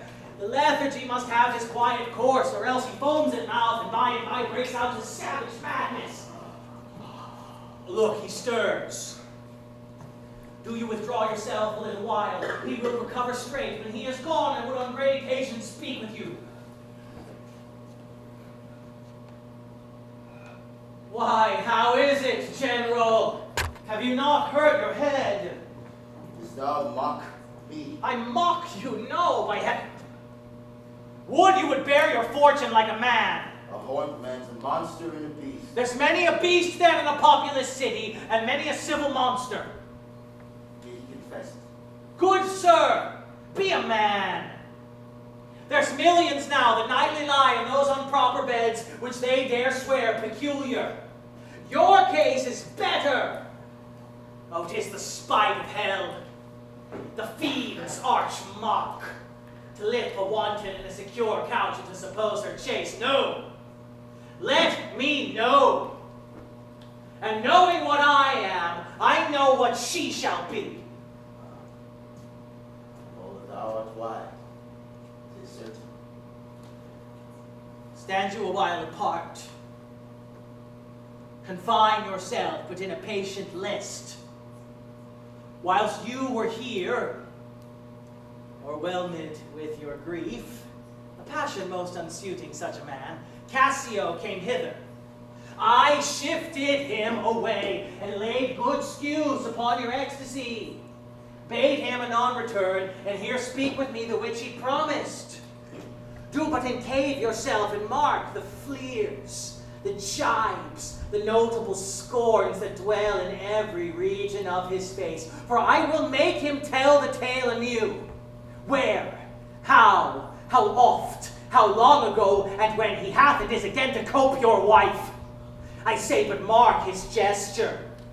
Very patience, or I shall say that you are all in spleen and nothing of a man.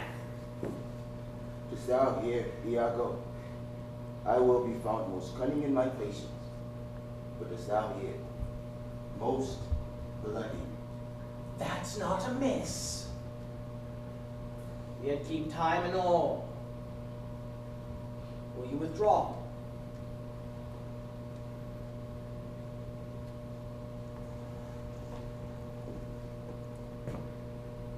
Now will I question Cassio of Bianca, a housewife that by selling her desires buys herself bread and clothes.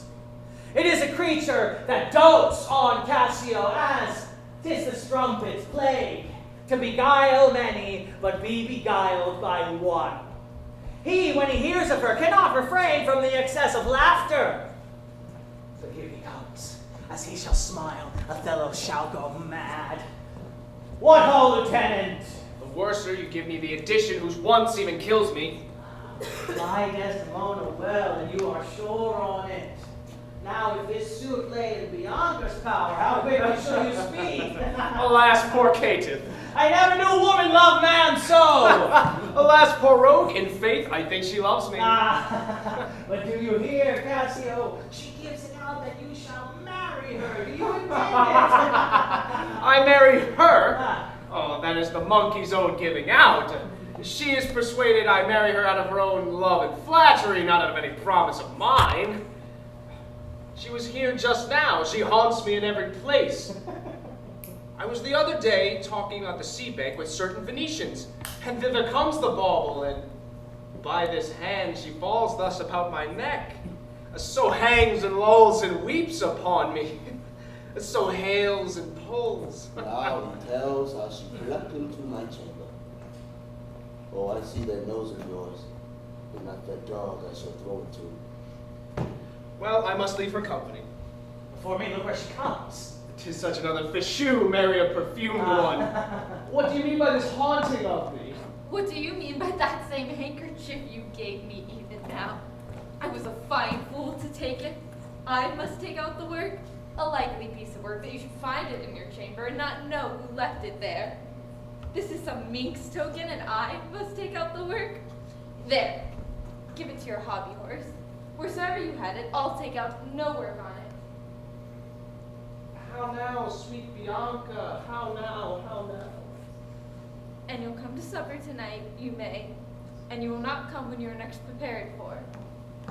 After her, after her! I fear she will rail the streets out. Will you stop there? In faith, I intend so. Where I may chance to meet you, for I would very fain speak with you. How shall I murder him, Iago? Did you perceive how he laughed at his vice? Oh, Iago. And did you see the handkerchief? Is that mine? Yours by this hand. And to see how he prizes the foolish woman, your wife. She gave it him, and he hath given it his whore. I had him 9 years a kid. Fine woman. A fair woman, a sweet woman. Nay, you must be done with all that. Aye. But to rot, perish, and be damned tonight. For she shall not live. Oh, my heart is turned to stone. I strike it and it hurts my hand. Oh, the world had not a sweeter creature. She might lie by an emperor's side and command him task. Nay, that's not your way. Hang her! I can even say what she is. So delicate with her needle. Oh, and have her go musician. She would sing the savageness out of her bed. She's the worse for all this. Oh, 1,000 times. So gentle a condition. Aye, too gentle. Hey, that's sweet. But the pity of it, Iago. The pity of it. If you're so fond over her iniquity, give her patent to offend.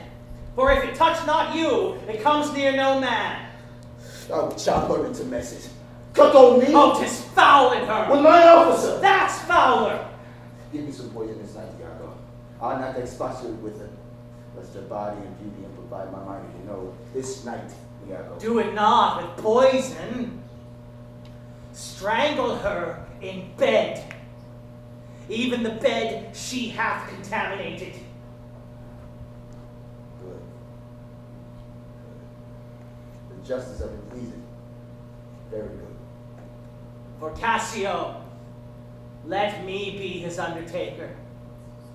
You shall hear more by midnight. Excellent. Good.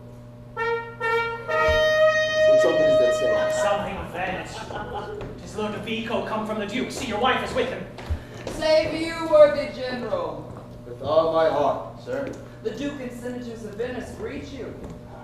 I kiss the instruments of their pleasure. What's the news, good cousin Ludovico? I am very glad to see you, Signor. Welcome to Cyprus. I thank you. How does Lieutenant Cassio? Lives, sir. Oh, cousin, there's a fallen between him and my lord, an unkind breach. But you shall make all well. Are you sure of that? My lord? This befell you not to do as you will. He did not call. He's busy in the paper. Is there division twixt my lord and Cassio? Oh, a most unhappy one, and I would do much to atone them for the loves I bear for Cassio. Fire and brimstone. My lord. Are you wise? What? Is he angry? Maybe the letter moved him, for as I do think they command him home, deputing Cassio in his government. Trust me, I'm glad on it. Indeed. My lord. I am glad to see you mad. Hi, sweet Othello.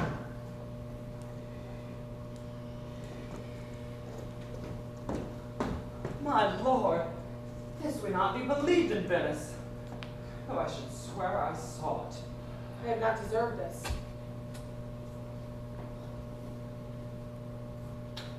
Make her amends, she weeps. Oh, devil, devil. If that the earth could teem with women's tears, each drop she falls will prove a crocodile. Not of my say. I will not say to offend you. Truly an obedient lady. I do beseech your lordship, call her back. Mistress, My lord. what you with her, sir? Who I, my lord? Ah, you did wish I'd make her turn, so she can turn and turn and go on and turn again. And she can weep, sir, weep. And she's obedient, as you say, very obedient. Proceed you in your tears. Concerning this, sir, O well-painted passion, I'm commanded home, get you away. I will send for you anon. Sir, I obey this mandate and will return to bed. Hence, avaunt.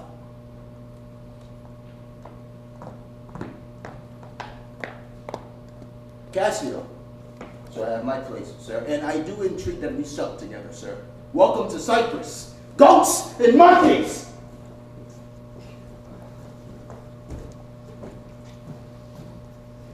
Is this the noble Moor whom our full senate call all and all sufficient? He is much changed. Are his wits safe? Is he not light of brain? He's that he is. I may not breathe my censure what he might be. What, strike his wife? Faith, that was not so well. Yet would I knew that stroke would prove the worst.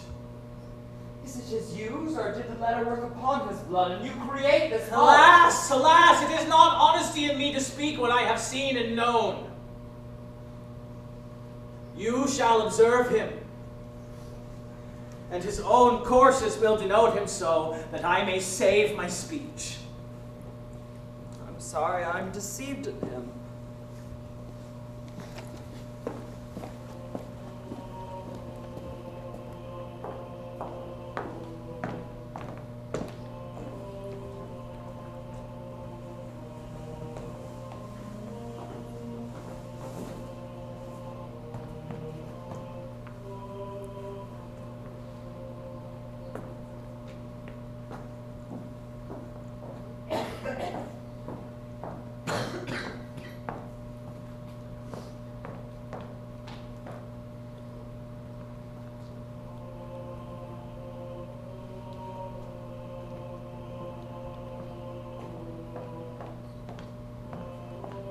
You have seen nothing then?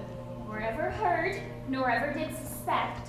Yes, you have seen her and Cassio together. And I saw no harm, and I heard each syllable that breath made up between them. What? Did they never whisper? Never, my lord. They'll send you out of the way. Never. To fetch a fan, a mask, a gloves, no nothing. Never, my lord.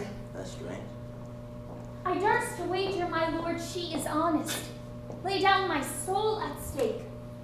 If you think other, remove your thought. It doth abuse your bosom. If any wretch have put this in your head, let heaven requite it with the serpent's curse. For if she be not honest, chaste, and true, there's no man happy. Bid her come hither. Go.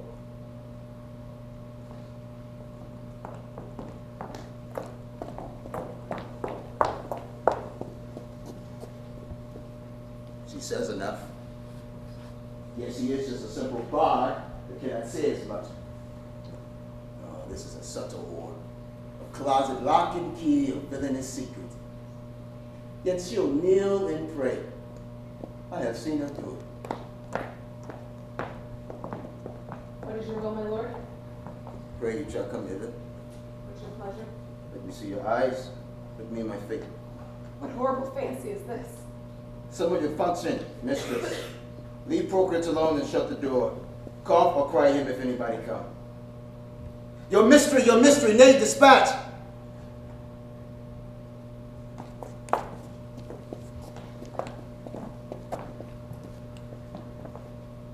Upon my knees, what doth your speech import?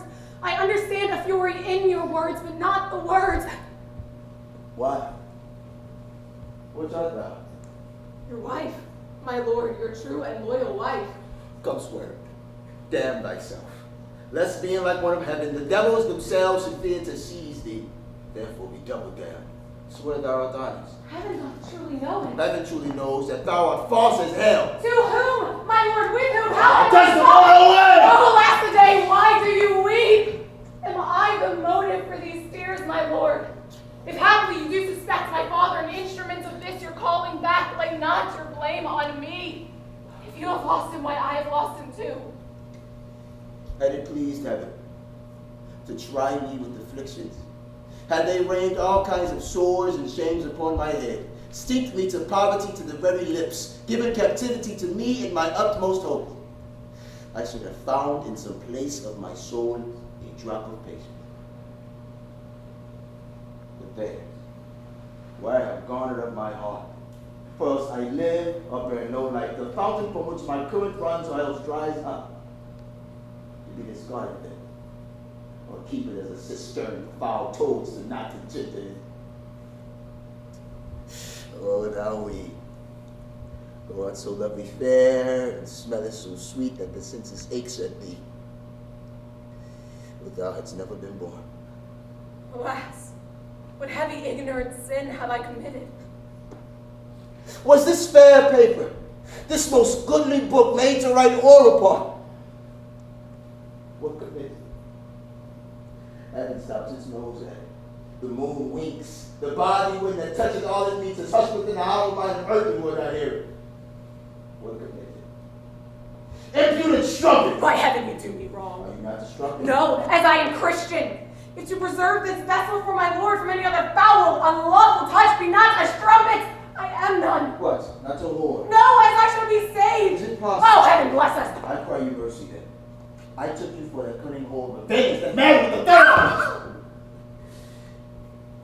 You, mistress, that keep the office opposite to St. Peter to the gate of hell. You, I. We have done our course. There's money for your pains. I pray you turn the key and keep our counsel.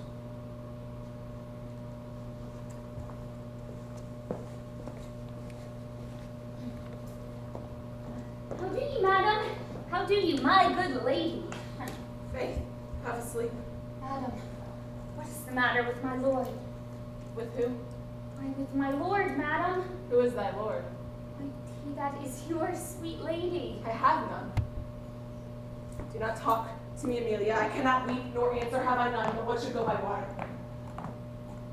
Prithee tonight, lay on my bed my wedding sheets, remember, and call thy husband. There's a change indeed. 'Tis meet, I should be you so. Very meet.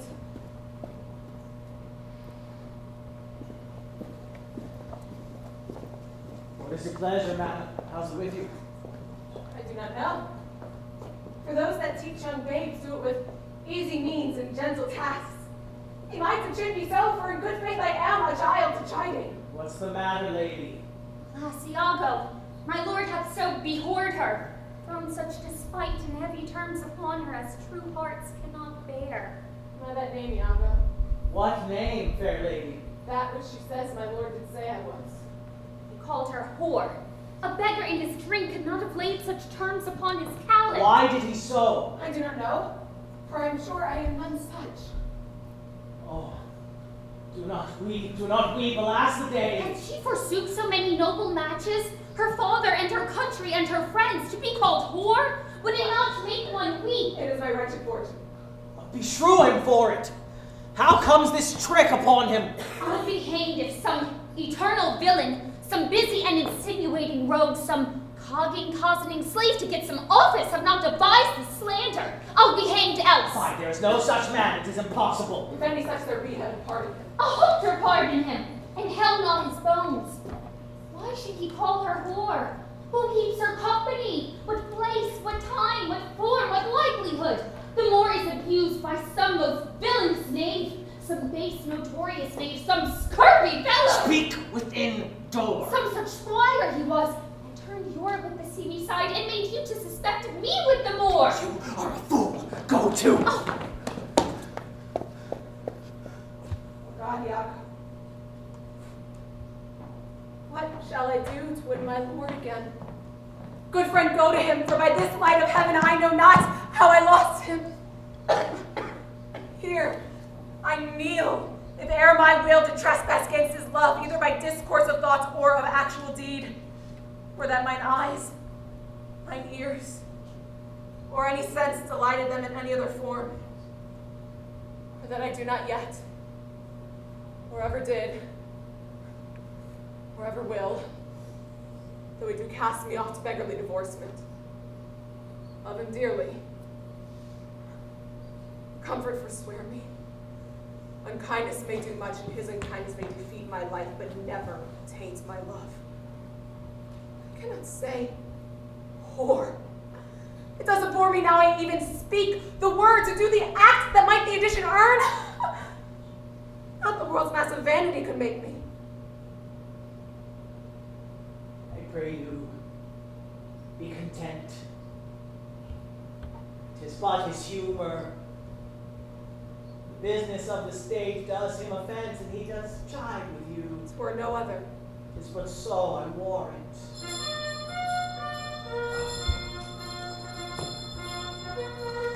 Hark how the instruments summon to supper. The messengers of Venice stay to meet. Go in. Weep not. All things shall be well.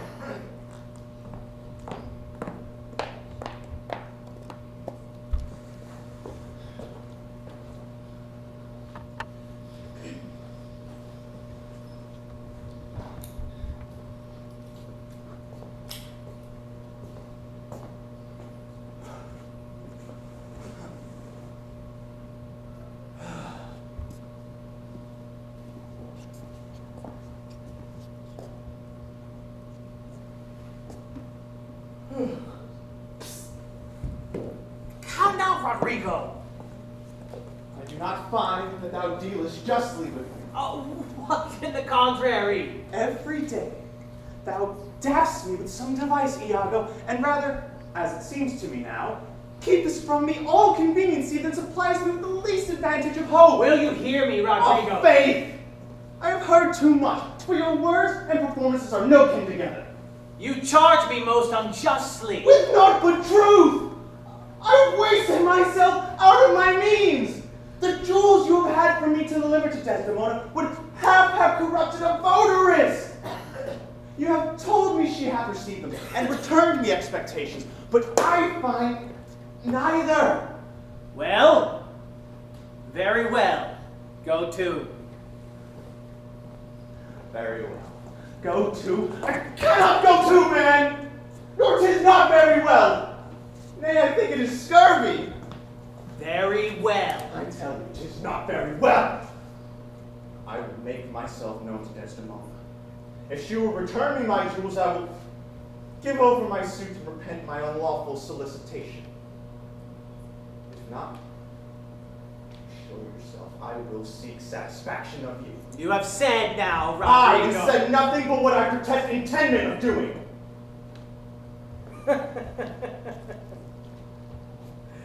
Why, now I see there's metal in thee indeed.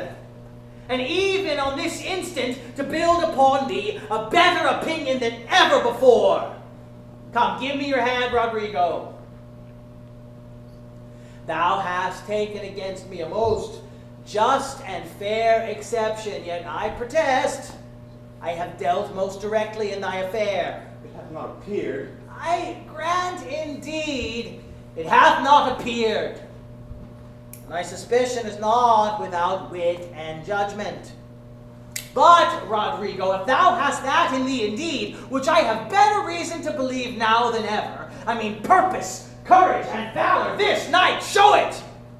If thou the next night following enjoy not Desdemona, then take me from this world with treachery and devise engines for my life. What is it? Is it within reason and compass? Sir, there is a special commission come from Venice to depute Cassio in Othello's place. Is that true? Why, then Othello and Desdemona return again to Venice. Oh, no. He goes into Mauritania and brings with him the fair Desdemona, unless his abode be lingered here by some accident wherein none can be so determinate as the removing of Cassio. How do you mean removing of him? Why, by making him incapable of Othello's place. Knocking out his brains. And that you would have me to do. Aye, if you dare do yourself a profit and a right. He sups tonight with a harlotry, and thither will I go to him. If you will watch his going thence, you may take him at your pleasure.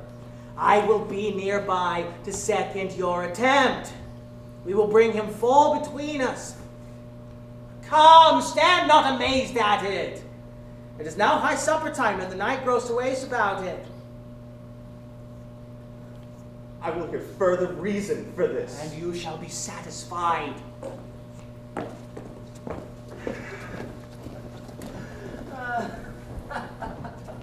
Sir, I do beseech you, trouble yourself no further. Oh, pardon me. It will do me good to walk. Madam, good night. I humbly thank your ladyship. Your honor is most welcome. Will you walk, sir?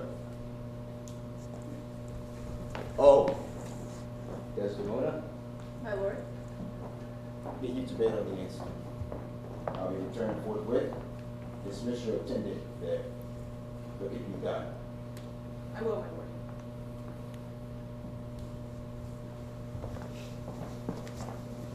How goes it now? He seems gentler than he did. He says he will return incontinent. He hath commanded me to bed and bade me dismiss you. Dismiss me. It was his bidding. Therefore, good Amelia, fetch me my nightly wearings, and it's you. We must not have a sleep.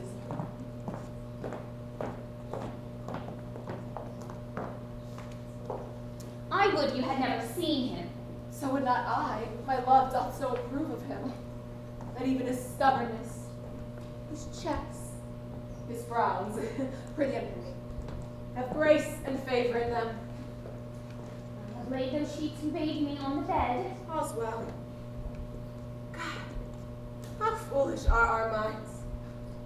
Pretty Amelia, if I should die before thee, shroud me in one of these same sheets. Oh, come, you talk. My mother had a maid called Barbara. She was in love. But he she loved proved mad and did forsake her. She had a song of willow, and all things was, but it expressed her fortune well. And she died singing it. That song tonight will not go from my mind. I have much to do but hang my head all to one side and sing it like poor Barbara. Shall I go fetch your nightgown? No, attend me here. This Ludovico is a proper man. Very handsome man. He speaks well. I know a woman in Venice who would walk barefoot to Palestine for a touch of his nether lip.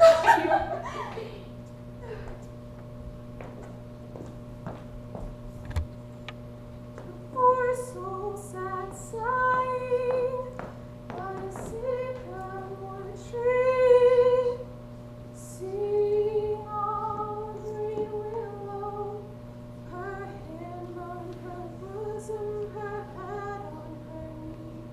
Sing willow, willow, willow, thou fresh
So get thee gone. Good night. Mine eyes do itch. Doth that go weeping? It's neither here nor there. I've heard it said so. Ah, these men. These men. Dost thou unconscious think, tell me, Amelia, that there be women that abuse their husbands in such gross kind? There be some such, no question. Wouldst thou do such a deed? For all the world. Why? Would not you? No, by this heavenly light. Nor I neither by this heavenly light.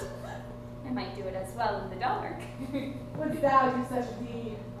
For all the world. The world's a huge thing. It is a great price for a small vice. In troth, I think thou wouldst not. In truth, I think I should.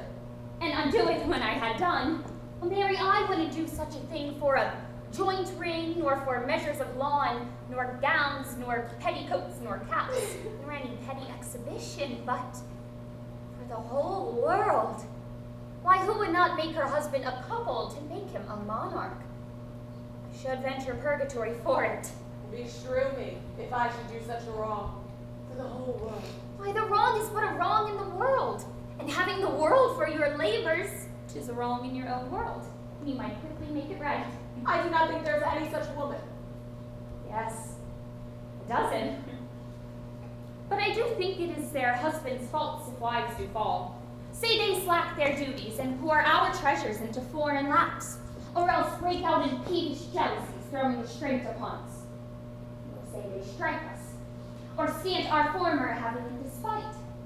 Why, we have galls, and though we have some grace, yet we have some revenge. And husbands know their wives have sense like them. They see and smell and have their palates both for sweet and sour as husbands have. What is it that they do when they change us for others? Is it sport? I think it is. And doth affection breed it? I think it doth. Is frailty that thus errs? It is so too. And have not we affections, desires for sport and frailty as men have? Then let them use us well. Else let them know the ills we do. Their ills instruct us so.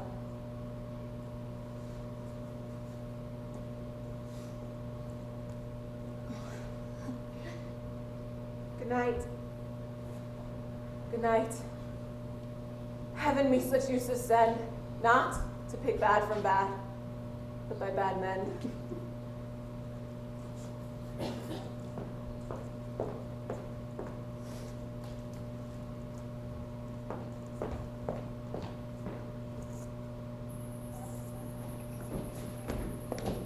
Here stand you behind this bulk. Straight will he come.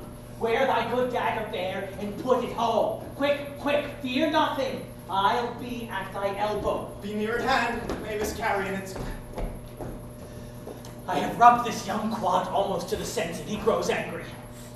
Now, if he do kill Cassio, or Cassio him, or each do kill the other, every way makes my gain. Live Roderigo, he calls me to a restitution large of gold and jewels that I have bobbed from him as gifts to Desdemona. No, it must not be. Should Cassio remain, he hath a daily beauty in his life that makes me ugly. And besides, the Moor may unfold me to him. There stand I in much peril. No, he must die. But soft to hear him coming. Adieu, friends.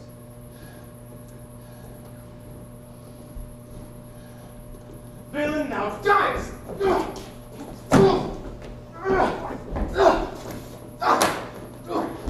Trust have been my enemies indeed, but that my coat is better than thou knowest. I will make proof of that. I am slain! No watch, no passage. Oh, heavens! Oh, murder! Murder! God! What ho! What noise is it that cries of murder? Here, for heaven's sake, help me! What's the matter? Who are you here that cries so grievously? Iago? Oh, I have been spoiled, undone by villains. Oh, me, Lieutenant! What villains have done this? I think that one of them is still hereabouts and cannot make away. Help me, please! That is one of them. Oh, murderous slave! Oh, villain! Iago, villainous dog! Kill men in the dark. What may you be? Are you of good or evil? As you shall prove us, praise us. Signor Lodovico. He, sir. I cry you mercy, sir. Here is Cassio sent on by villains. Cassio! How is it, brother? My leg is cut in two. Oh, heaven forbid. What's the matter? Who's it that cried? Who is it that cried? My dear Cassio! My sweet Cassio! Oh, Cassio! Oh, notable strumpet! Alas, he faints! Oh, Cassio, Cassio! Gentlemen all, I do suspect this trash to be a party in this injury. Patience a while, good Cassio. Come, lend me the light. Know we this face or no? Alas! My friend and my dear countryman Rodrigo. No, it cannot be. Oh, heavens, Rodrigo! What, a Venice? Aye, sir, even he. Know you this man? Know him I.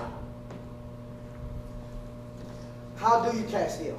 Some good man bear him carefully from hence. I'll fetch the general surgeon. For you, mistress, save you your labor.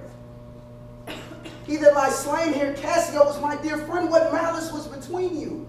None in the world, nor do I know the man. Oh, bear him out of the air.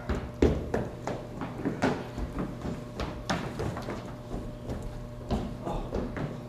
Stay, good Lodovico. What? Look you pale, mistress? Observe her well. I pray you, look upon her. But do you see, Lodovico? Nay, guiltiness will speak, though tongues were out of use. What's the matter? What's the matter, husband? Oh, Cassio hath here been set on in the dark by Rodrigo and others that are escaped. He's almost slain, and Rodrigo dead. Alas, good gentleman! Alas, good Cassio! This is the fruits of whoring. I prithee, Emilia, go know of Cassio where he hath supped tonight. What? Do you shake at that? He supped at my house, but therefore I shake not. Oh, did he so? I charge you, go with me. Kind Lodovico, let's go see poor Cassio dressed. Oh. Emilia, run you to the citadel and tell my lord and lady what hath happened. Will you go on, I pray?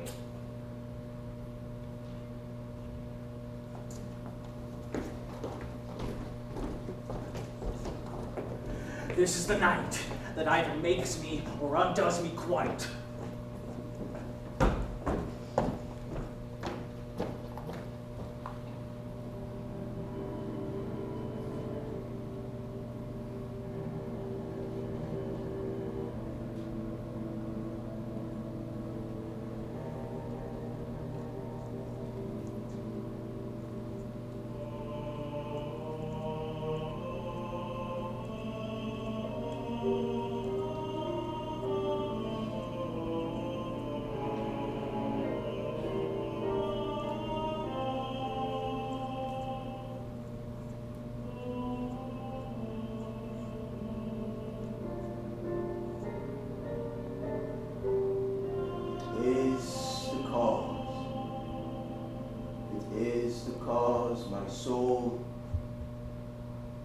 Let me not name it to you, you chaste star. It is the cause. Wilt thou not shed her blood, nor scar that white the skin of hers in snow, and smooth that slimy mental alabaster? Yet she must die, or she'll betray more men. Without the light, and then put out the lamp. If I appoint thee thou flaming minister, I can again thy former life restore, should I repent?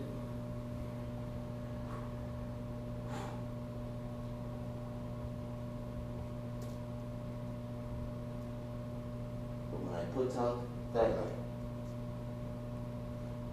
thou cunningest pattern of excelling nature, I know not where is that Promethean heat that can form a light renew. When I have plucked the rose, I cannot give it vital growth again. It must needs wither. I'll smell it on the tree. Oh, balmy breath, that dost almost persuade justice to break her sword. One more, one more.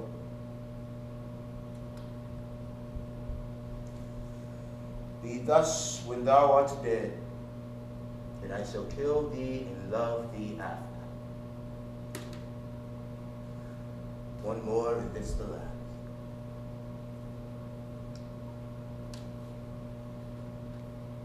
So sweet was ne'er so fatal. Oh, Aye, Desdemona. will you come to bed, my lord? Have you prayed tonight, Desdemona? Aye, my lord. If you bethink yourself of any crimes unreconciled, as yet to heaven and grace, solicit for it straight. Alas, my lord, what do you mean by that? We'll do it to be brief. I will walk by, I will not kill thy unprepared spirit. Though heaven forfend, I will not kill thy soul. Talk you of killing, I do. and heaven bless me. Amen with all my heart. If you say so, I hope you will not kill me. And yet I fear you. Why I should feel fear, I know not, since guiltiness I know not. Yet I feel fear. Think on thy sins. Hear the loves I bear for you. Aye, and for that thou diest. That death's unnatural, that kills for Please say me still! I will so. What's the matter? That handkerchief, which I so loved, and gave me, thou gavest to Cassio. No. By my life and soul, send for the man and ask him. Sweet soul, take heed. Take heed of perjury. Thou art to thy death. I but not yet to die. Yes, presently, therefore confess thee freely of thy sins. Thou art to die. Have mercy on me. Have mercy on you too. I never offended you in my life. Never loved Cassio, but with such general warranty of heaven, I never gave him token. By heaven, I saw my handkerchief in his hand! O perjured woman, thou dost stone my heart to make its call when I intend to do a murder which I thought they sacrificed. I saw my handkerchief. You found it then. I never gave it to him. Send for the man and ask him. Let him confess the He has truth. confessed What, my lord? that he had used How? Unlawfully. Aye. You will not say so. No.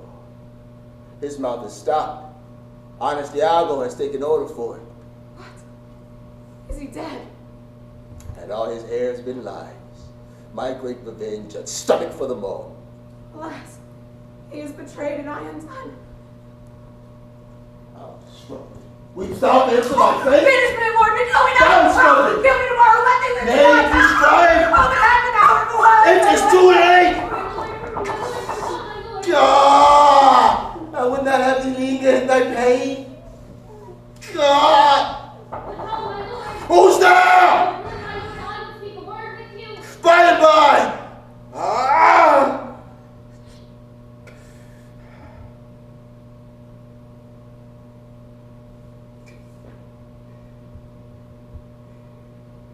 He's dead. 'Tis like she comes to speak of Cassio's death. No more moving. Still as the grave. She commissioned her to speak to my wife. My wife. What wife? I have no wife. Oh, insupportable. Oh, heavy hour. Methinks it should be a huge eclipse of sun and moon, and that the affrighted globe should yawn at alteration. I do beseech you that I may speak with you, O good my lord. Oh, come in, Amelia. Soft. By and by. Oh, my good lord, yonder foul murder is done. What now? But now, my lord, 'Tis the very error of the moon. She comes more near earth as she was wont, and makes men mad. Cassio hath killed a young Phoenician called Rodrigo. Rodrigo killed, and Cassio killed. No, Cassio is not killed. Not Cassio killed. That sweet murder goes to the tomb. My revenge grows harsh.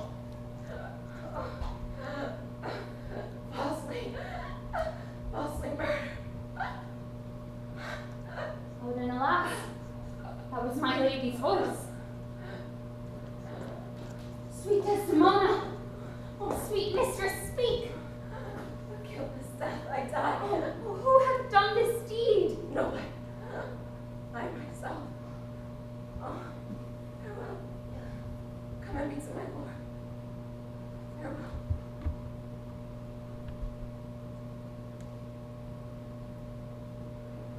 You heard her say herself, it was not I. She said so. I must needs report the truth. She's like a liar gone to burn in hell. 'Twas I that killed her. The more angel she and you, the blacker devil. She turned to folly, and she was a whore. Thou dost belie her, and thou art a devil. She was false as water. Never trash as fire to say she was false. Oh, she was heavenly true. Cassio did top her. Ask thy husband else. Oh, I would damn with all death of hell, but that I did proceed upon just grounds in this extremity. Thy husband knew it all. My husband. Thy husband. That she was false to wedlock. I, Cassio. My husband. I. 'Twas he that told me first. An honest man he is, and hates the slime that sticks on filthy deeds. My husband. What means this iteration, woman? I say thy husband. My husband say that she was false. He, woman. I say thy husband. Does thou understand the word? My friend, thy husband. Honest Iago. If he say so, may his pernicious soul rot half a grain a day. He lies to the heart. Oh, she was too fond of her most filthy bargain. Ah.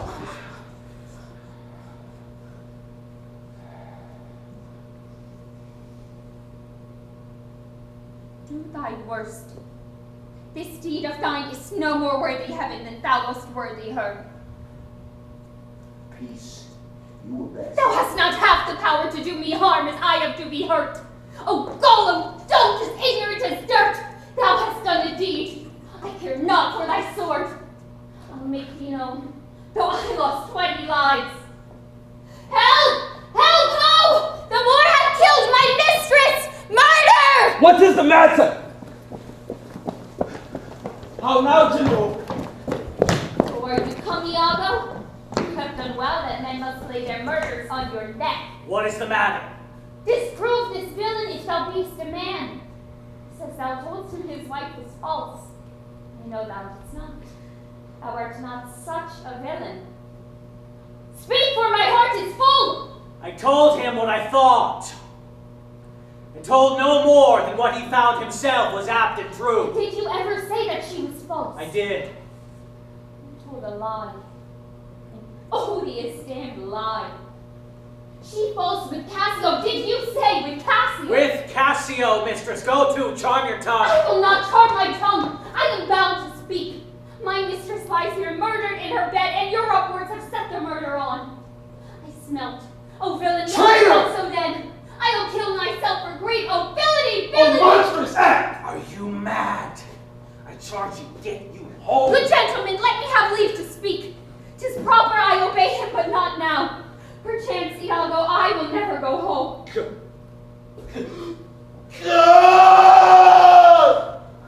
Oh, nay, lay me down and roar, for thou hast killed the sweetest innocent that e'er did lift up eye. Oh, she was foul! 'Tis pitiful. Yet Iago knows how she and Cassio had the act of shame 1,000 times committed. Cassio confessed it. And she did gratify his amorous works with that recognize and clutch of love which I first gave her. I saw it in his hand! It was an antique token, a handkerchief my father first gave my mother. Oh, God. Oh, heavenly power. Come, hold your peace. Oh, twill out, I peace. No, I will speak as liberal as the north. Let heaven and men and devils all cry shame against me, and I'll speak. Be wise and get you home. I will not. Oh, thou dull Moor, that handkerchief thou speakest of, I found my fortune and did give my husband. Villainous whore! To give it to Cassio, no, alas, I found it and did give my husband. Filth, thou liest! Gentlemen, I do not! Why, there are no stones in heaven but would serve for the fire. Precious villain!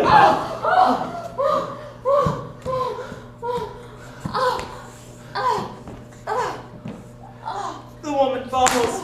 Sure, he had killed his wife. Take you this weapon. Come, guard the door. Let him not leave, but kill him rather. I'll have that same villain for 'tis a damn slave.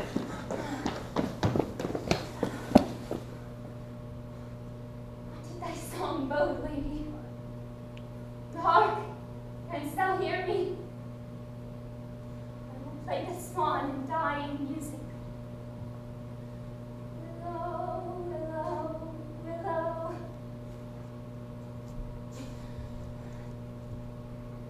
More, she was chaste. She loved thee, cruel Moor. Come my soul to bliss as I speak true. So speaking as I think, I die.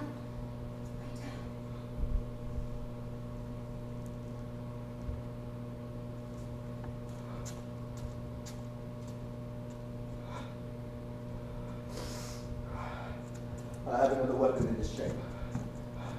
It is a sword of Spain, the Icebrook's temper. Here is my journey stop. Here is my end, and post sea mark of my utmost love.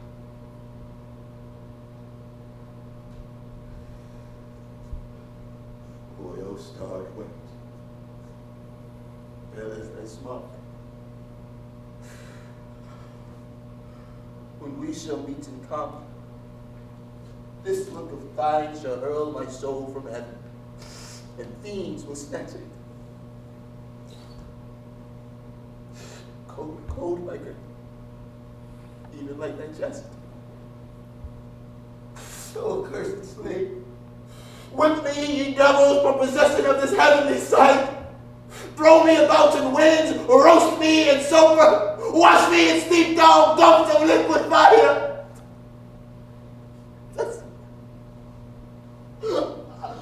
God. Where is that body? Bring the villain forth. General, you must forsake this room and go with us.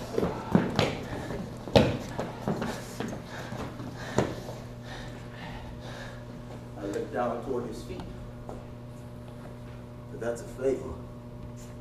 If thou best the devil, Wrench his sword from him! I plead, sir, but not kill! I'm not sorry neither. I have thee live, for my senses happiness to God. This wretch hath part confessed his villainy. Did you and he consent in Cassio's death?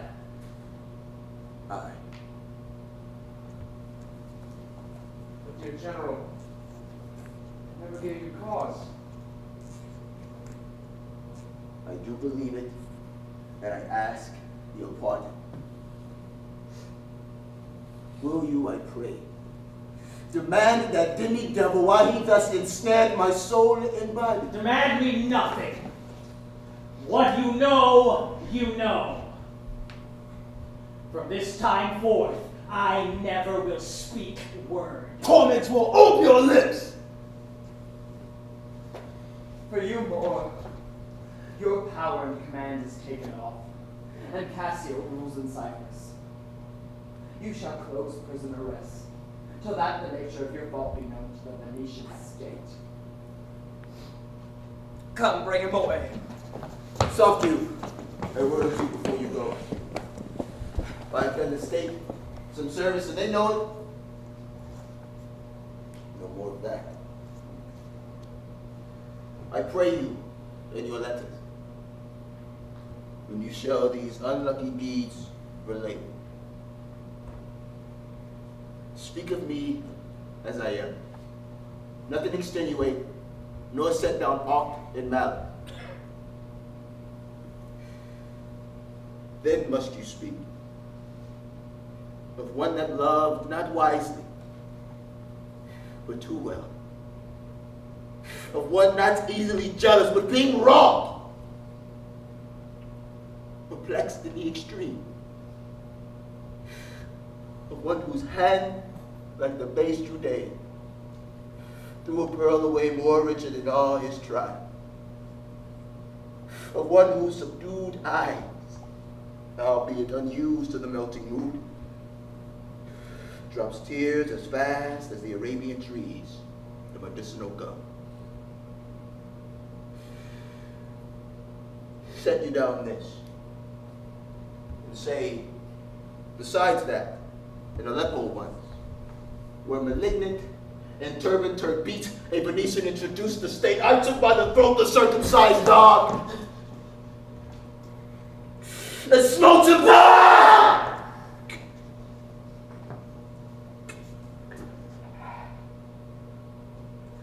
I kiss thee, and I kill thee.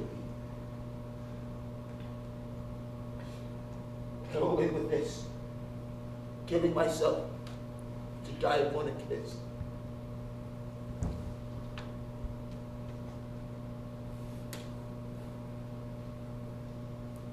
This I did fear, the thought he had no weapon. This object poisons sight. Let it be hid.